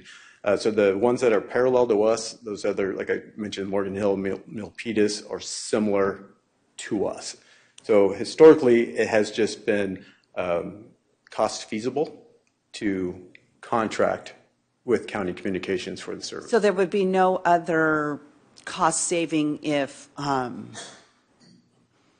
it went away from the county, but the 3 jurisdictions still did something regional? There are, well, yes, we're looking at all alternatives, and that includes communicating with those other 2 cities in hopes of there is some kind of collaborative agreement. That was my question. Thank you. Councilmember Fugazi and then Councilmember Klein. So the last statement answers one of my questions, which is that we're looking at some joint effort to possibly replace this county service with some similar shared thing, similar to the way we do sewage treatment or things of that nature, right? That's being explored, and you're looking to move forward with this many years in order to buy us time to be able to figure that out if we can possibly figure that out. Is that correct? That is correct. And then the cities of similar size up north that are doing it themselves, who would they be? So all other cities, well, let me backtrack. It's easier to tell you. So the only cities that contract within the county communications are under the jurisdiction of the county fire department. So those are the Campbell, Los Altos, like their service they provide. All of them go through county communications, Morgan Hill, Gilroy, and Milpitas. Everybody else from Palo Alto, Mountain View, City of San Jose has their own. They provide their own in-house service. And so a city like Mountain View, how much would they be spending in order to do this? Would it be $300 and some odd thousand or double? I wouldn't even be able to speculate what their budget is. That's all it would be with speculation. However, we can find out as part of our investigation or our evaluation of what and how they collaborate up north, for that service. Now, those cities up there are just different. There's a difference between North and South County just based on their jurisdictional, from where their auto aid, boundary drop, mutual aid services are. And they're more of a regionalized versus once we get down South County, there's a gap between Morgan Hill and Gilroy that kind of negates that closeness that you see up in the northern part of the county. But to go back to your original point, we're looking at just about anything and everything we can. So you said that this kind of a service is very determinate and very prescriptive. Is that correct? That sounds like something that's going to get replaced pretty soon by AI. So AI, it has a huge component. I saw a few companies that are adding a bunch of services for that. And it does. And it really is to expedite the time dedicated to the calls. So like I said, anywhere we can lose or there's a delay of maybe 120 to 150 seconds while this kind of plays out, which is actually a significant amount of time when you're talking about emergency situations. So they're trying to incorporate AI to expedite that, maybe kind of verify phone numbers and addresses and some of those determinants a little bit quicker. Also, you see it on the QC and the QA component of it, that they can give immediate feedback to the call takers and the dispatchers. Thank you. You bet. Councilmember Klein. Yeah, I would say, just with my lived experience in the last quarter in this process, it is critical, especially for the person that's on the phone, to have that communication. So I really appreciate that process. You've answered some of my questions already as far as with the process. It sounds like you're going to turn over every stone to figure this out, whether it's here specifically or collaborating with both Morgan Hill and Milpitas too, in trying to reduce this cost. So yes, looking forward to see what you come up with. So am I. Good. Thank you. Thanks again. You're no very further welcome. questions at this time. We'll go to public comment. I have no speakers. Okay. Any last comments by council? None. So this is more of a comment maybe for our city administrator, but so it's not just the EMD services prices costs that are going up. I believe it's the animal center, the crime lab, and perhaps I'm missing a few departments. It does seem like it's a countywide cost escalation. I was talking to the cattle grazers last week, and they work directly for the recreation department, and they provide an incredible service to the county parks by just alone in fire prevention. And for that, their price to allow their cattle to graze to do fire prevention for the county are also continuing to escalate. So there's a challenge here that we have with some of the services that are being supplied by the county, and I know that we're going to have to look at all of them as we move along.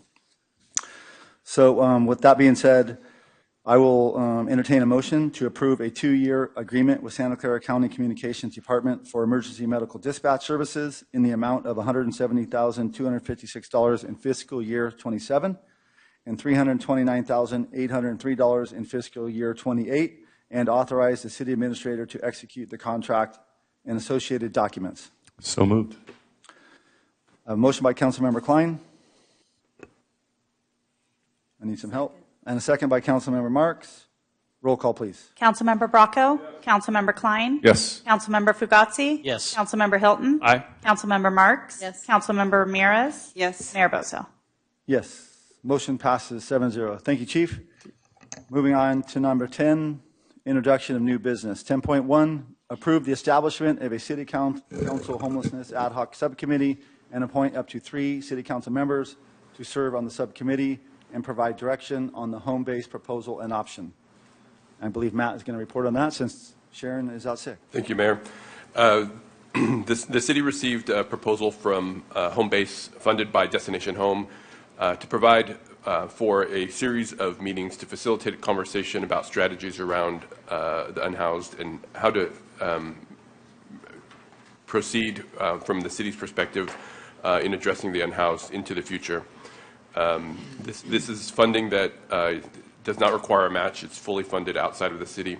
The ask is that the council identify folks to participate in this ad hoc committee and participate in the meetings that would occur over the next up to 6 months with a series of in-person and virtual meetings. Total value of the contract would be about $58,000 or up to $58,000, but again, at no expense to the city. So with that, the idea is that the mayor would put together an ad hoc committee, or the council would put together an ad hoc committee to serve in this role. And that concludes staff's report. Before there's any questions, I'll add a little comment if you guys don't mind. As some of you may know, I've been working on this for quite some time, and I've been having the conversations with Destination Home and Homebase regarding some of the challenges that we have in Gilroy regarding our unhoused community. And I am very hopeful that we can put together a ad hoc committee with some stakeholders in our community to see if there can't be a better way to find better solutions for the unhoused community and for the housed community in the city of Gilroy. So this is why this has been presented to us in the form of a grant from Destination Home. And I'm willing to answer some questions from council regarding this, if there are some. Councilmember Fugazi? So the first question you just answered, which is they didn't just out of the blue ask to come and help us. We asked them to help us. Yeah, I started a conversation with them almost a year ago, and it evolved into this opportunity. And so the idea to create a subcommittee is not separate from that. It's only if we do that. Is that the idea? The idea is to put together an ad hoc committee from this council with stakeholders. So I believe that, I think I'm going to answer your question correctly, and part of their proposal is that we do have local stakeholders as part of this ad hoc committee. So it's not desirable to have a subcommittee unless we involve Homebase. Homebase is going to act as a facilitator, and they have previous experience in doing this with other councils. So they'll be able to help us give guidance, not make the mistakes if we don't have the experience in doing this. And they'll also help with the agendas, and they'll help with keeping track of future agendas, and they'll help with any legal advice in the event that our ad hoc committee starts, making wrong decisions. None of what they're proposing to us is going to be a directive or anything is going to be contingent. They're there to help guide us with the goals of the subcommittee. So there's two things on the agenda, though, right? One is make the subcommittee, and the other is approve the coordination with Homebase, right?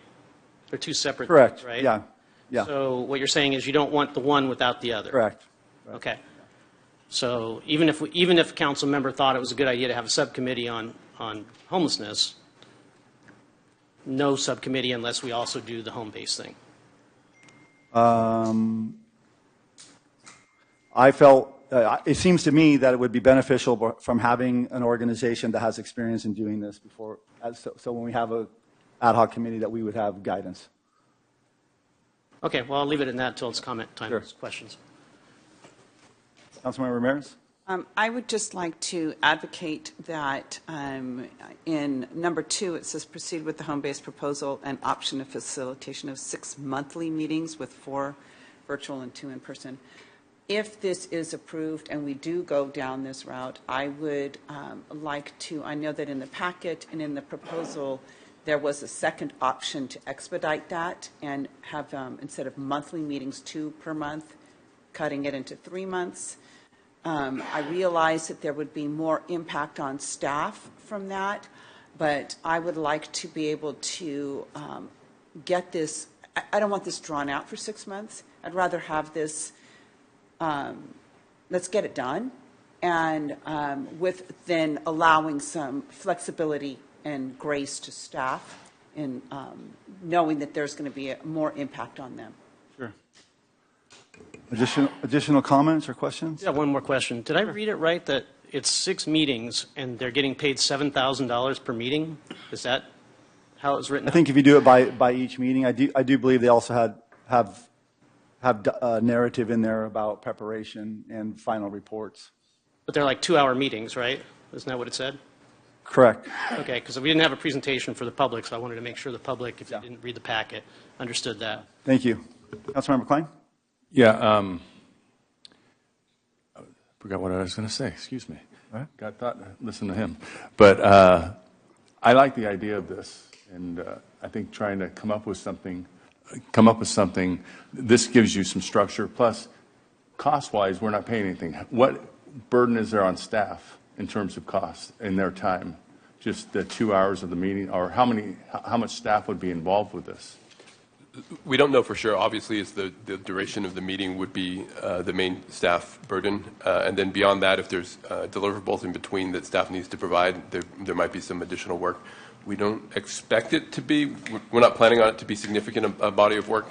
That would obviously change the perspective a little bit. But maybe like 5 to 10 hours? Or probably over the course, 10 hours over the course of the workload. Okay. Thank you.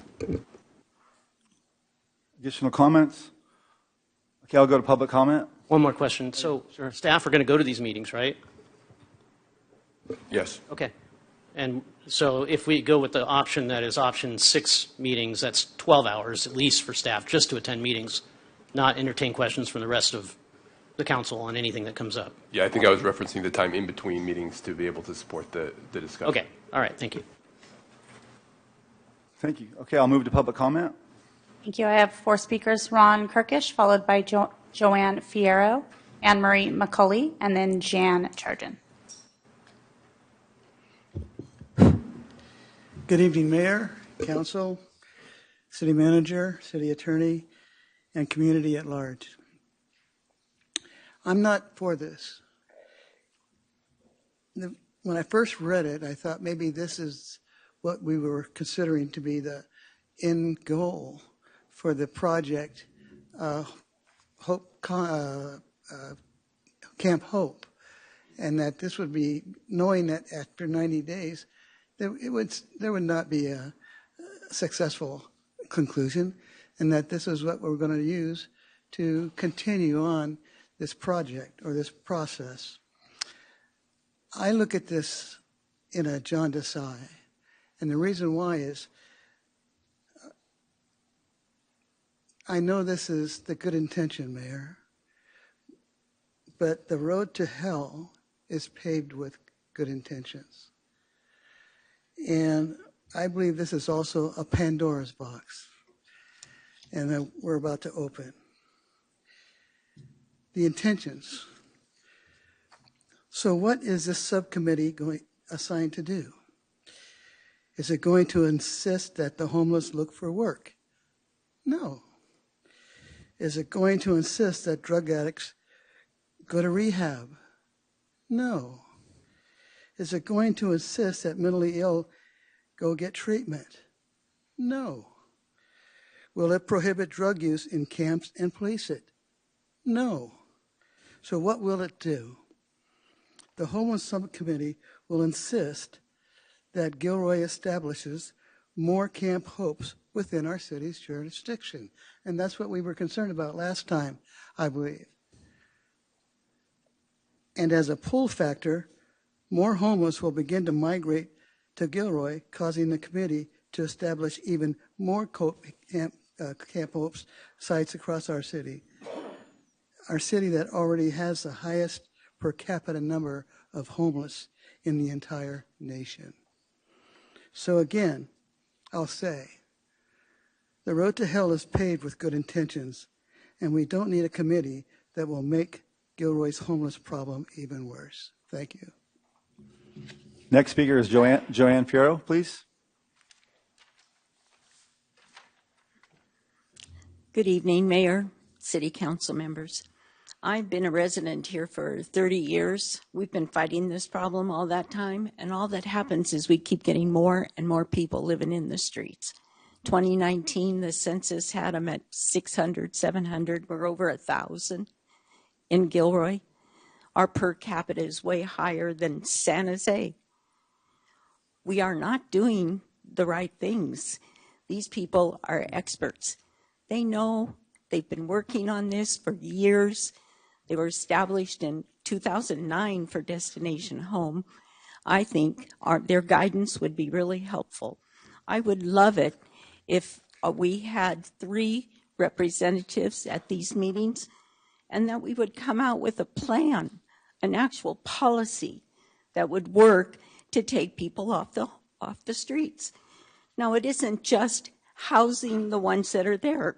It's preventing people from becoming homeless, because obviously that's what's happening. Otherwise, it wouldn't keep growing and growing and growing. I would like to see us live up to what we stated in the housing element when it was first written, and that was to prevent vulnerable residents from losing their homes. We called it in the housing element displacement prevention. And this is something we can do to actually accomplish and make a policy to achieve that. You have to fight homelessness from both ends. You have to house the ones that are unhoused now. You have to prevent more from going on the street. And I really appreciate if some of you would really go there with the open mind and learn what it's really like to be in that situation. Thank you. Thank you. Next speaker is Anne Marie McCauley.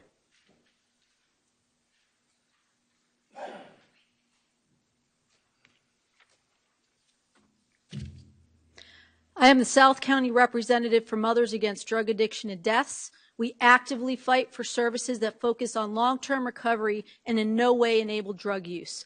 I am on the YMCA board and focus on Gilroy Senior Center and senior homelessness. I became an advocate and sponsor of Carry the Vision's Rooted program to encourage employment for people leaving the justice system. Most recently, I am participating in a job fair at Reentry, another critical resource that needs to be developed in Gilroy. I'm a business owner and a capitalist that believes in sobriety, hard work, and a community that builds citizens up. Raising standards is the most direct path to improving civic outcomes. Asking more of everyone doesn't hurt anyone. Gilroy needs to do more. This ad hoc committee needs to do more than propagate information not backed up by facts and buy garbage trucks. Gilroy needs to be proactive in solving problems and creating standards. This cannot be done if we continue with false narratives that have no factual basis. The ad hoc needs to focus on the truth. There is proven documentation that over 280 citizens have been permanently housed in San Jose, recently some from Camp Hope. I am prepared to make public comment at the San Jose City Council meeting acknowledging the fact that Gilroy sends other cities, our people to other cities, and apologize for the previous administration's folklore that our problem is the fault of other cities because they are sending busloads of people here. If this is true, why hasn't anyone confronted the other mayors? I challenge city council members and citizens who believe this to back it up with facts and take real action, like I take. This is time for Gilroy to repair the relationships with the county, state, and service providers. The past leadership blamed them for our problems and then expect them to solve our problems at the same time. This hypocrisy has damaged Gilroy's relationship with all those people. Mayor Bozo has taken the opportunity to be proactive for the first time in decades and repair these relationships.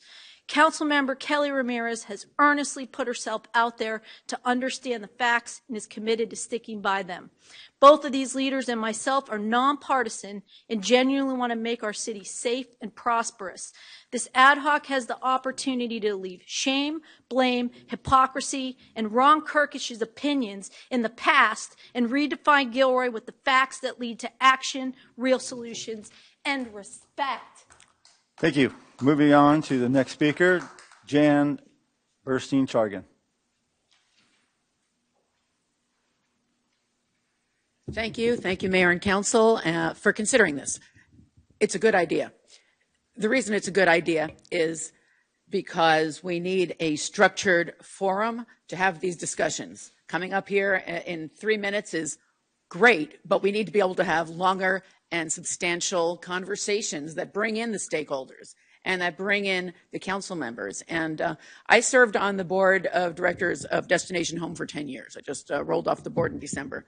And I can say that Destination Home works with Home Base because Home Base does have this expertise, does have this perspective of this regional perspective, as well as the county perspective.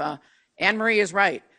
You know, just this year, just since July, 100 people have been housed from Gilroy, off the streets of Gilroy.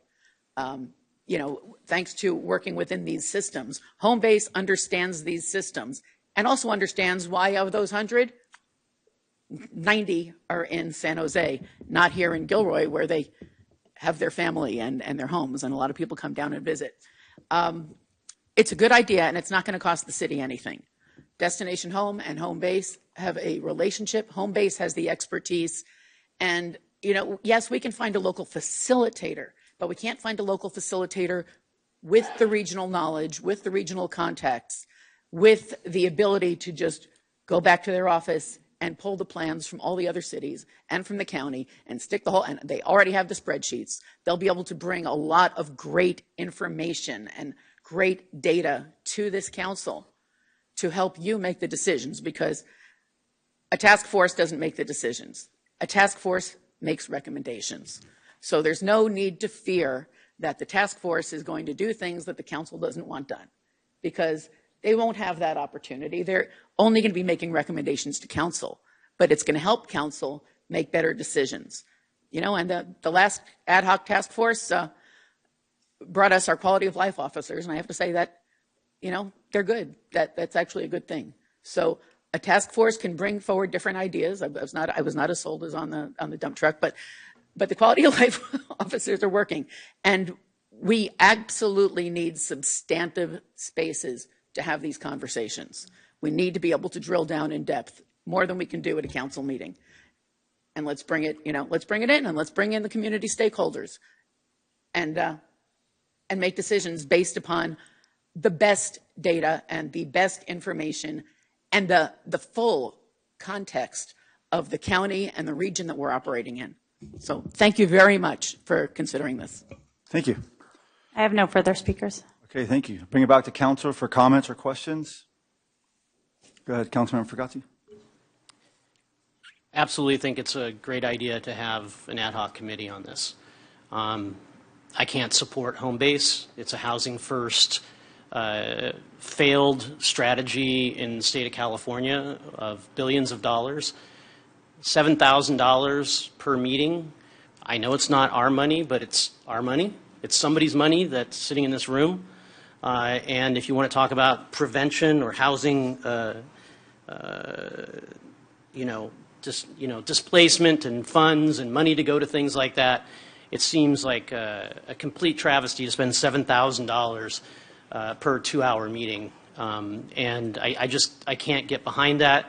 Their expertise is absolutely there, if one wants to call it expertise, in larger organizations, larger areas, countywide areas and whatnot, bringing things back to this city. again, in looking at this, I did a whole slew of research and looking into AI and everything else. And for Gilroy, as small as we are, and the funding situation that we have, potentially going out to ask for more money from taxpayers, at the end of the day, you're going to come back with a lot of recommendations for things from $7,000 meetings that I don't think we're going to be able to pay for in the first place. And I think the creative nature of members who want to be on a subcommittee like this and work within the community and find community groups like churches and others who can help alleviate the situation in a local way is a better way to use time and energy and taxpayer dollars that, while they're not in Gilroy's coffers, are all of our taxpayer dollars. Thank you. Thank you. Councilmember Ramirez. Thank you, Councilman Fugazi. I share your concern with Housing First. I look at it from a little bit different lens in the fact that I'm hoping that this task force, whatever you want to call it, committee, working collaboratively together, eventually comes up with some type of a plan that they can bring back to council for consideration. There are going to be dollars that are going to be associated with that. I'm quite positive. And I think that if we work with an established, known entity as a facilitator, that then if we need to go out for grant money to support whatever plan comes to fruition, I think that that leverages our opportunity a little bit more in terms of receiving grant funding. Councilmember Klein? I share the same concerns with Councilmember Fugazi and Councilmember Ramirez. But I also, we're at a point where we need to do something. And so having conversations, I'm not afraid of that. Or, 7,000 a meeting. I know it's just not 7,000 a meeting. It's the whole package of the time that's taken in that. So I'm willing to at least go down this road. I support what the mayor's been doing behind the scenes, just trying to work at this. And so I support this. Thank you. Well, if there's no further comments, I'm going to entertain a motion to approve the establishment of a City Council Homelessness Ad Hoc Subcommittee and appoint Councilmember Bracco and Councilmember Ramirez to serve on the subcommittee and proceed with the home-based proposal and option of facilitation of 6 meetings with 4 virtual meetings and 2 in-person meetings that will occur at times that will be determined later by the 3 council members in consideration with staff. I'm looking for a motion. A motion. I have a motion by Councilmember Klein. They're together. They're together. Okay. Yeah, they're together. Thank you. I have a motion by Councilmember Klein. Looking for a second. Would you be interested in a friendly amendment to that? Sure. What do you got?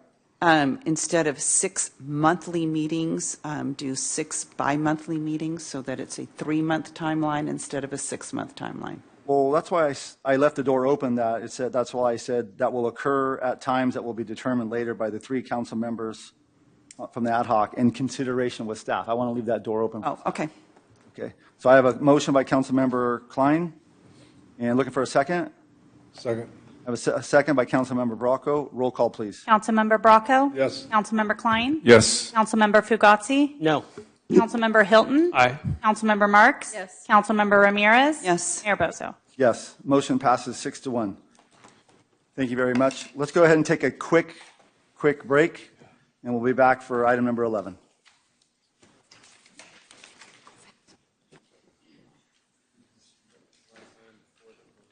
Yeah, I made a mistake, sorry. I thought we had. Yeah, I'm sorry. Yeah, I made a mistake. Sorry. Sorry.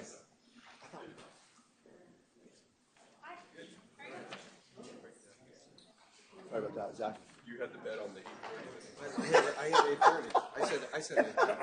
Sorry. This guy. But now. I got my bookie. See, I got my bookie. Texting me. Go long. Go work. Go long. Sorry about that.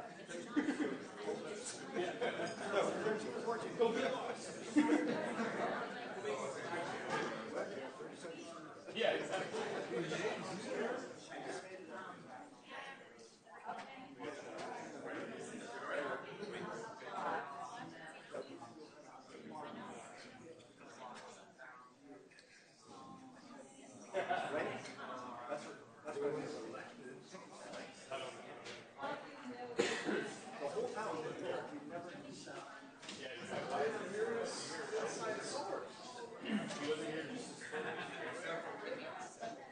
might be.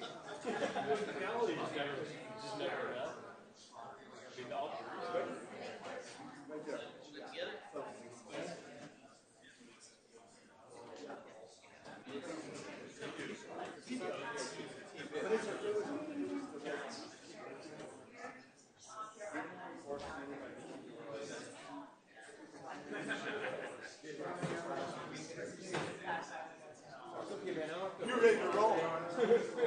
We got ready to roll. I could have been asleep. Got a good meeting going there.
Here, Memo? See you tomorrow. All right, see you tomorrow morning.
Councilmember Fugazzi, could you please think about returning to your seat?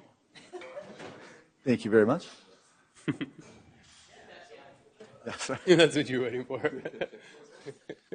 not till I need it. Not till I need it.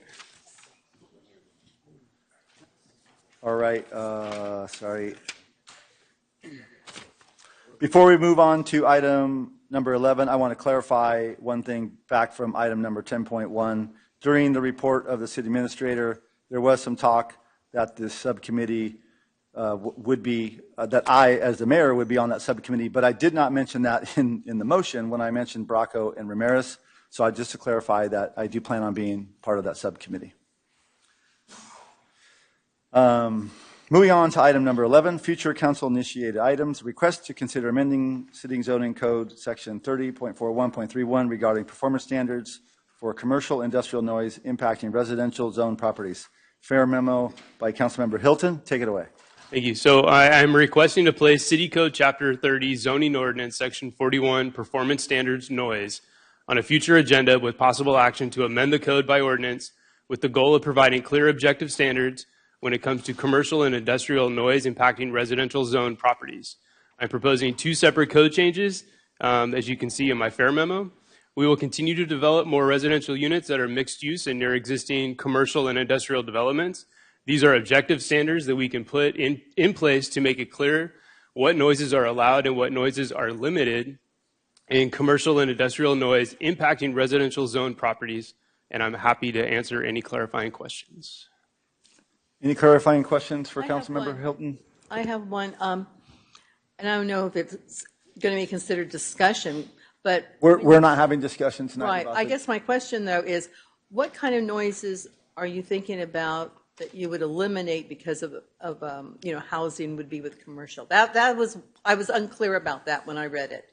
I'm not proposing any like removing any noises or anything like that. It's just about working within the code that's already existing, not about eliminating stuff. Okay, then I guess I'm confused then. Then why are you doing this? I mean, if you're not eliminating anything, then are you adding stuff? Because I'm very hazy on why you're doing this. So there's a fair memo that I wrote that has the exact language code changes that are in there. We're not going to get into discussing that tonight, but I mean, if you have a question about that, then I would say, save it for the discussion if you could. Okay. So we're not discussing the merits of the code language, but it's very clear to the public and to you all that read it that there are specific changes that I'd like to see made. I'll go Councilmember Fugazzi and then Bracco.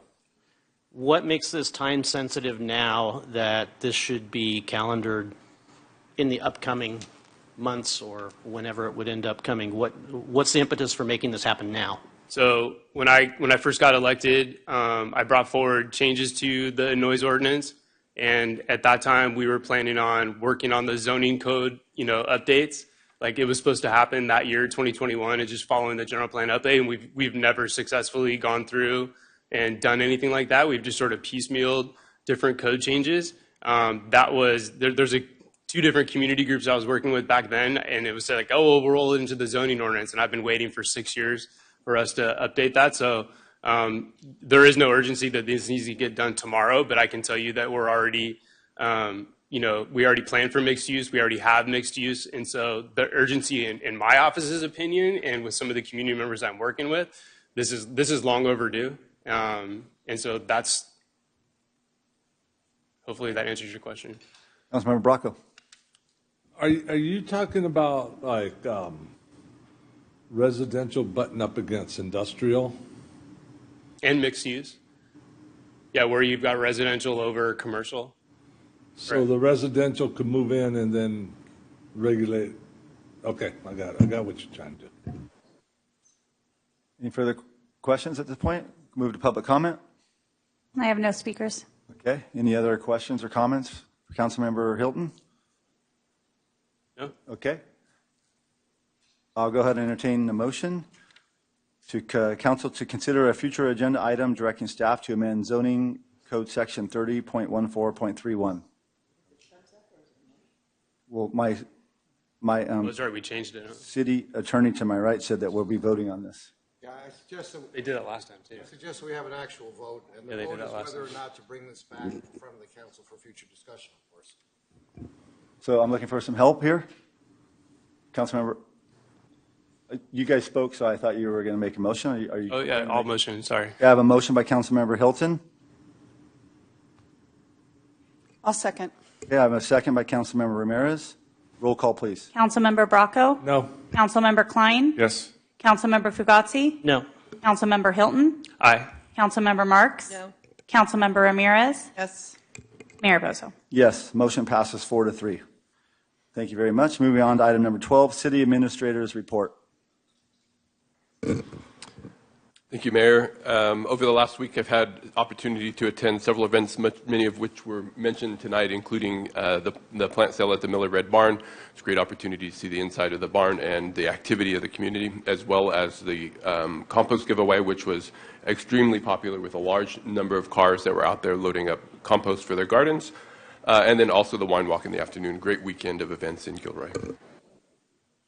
Thank you very much. Item number 13, City Attorney's Report. Okay, I have no report, but I'll take us to item 14, if it's all right with the mayor. Yes, please. And that is 14.1, public employee appointment / employment pursuant to Government Code Section 54957, excuse me, and Gilroy City Code 17A11-2, name title is Police Chief.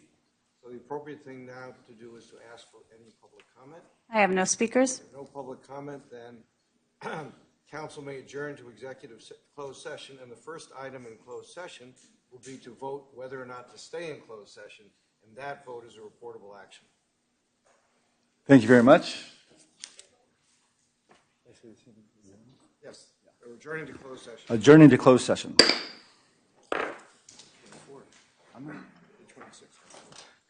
Does it seem like clock is? Yeah, that's right. We got to fix that. And it's getting worse.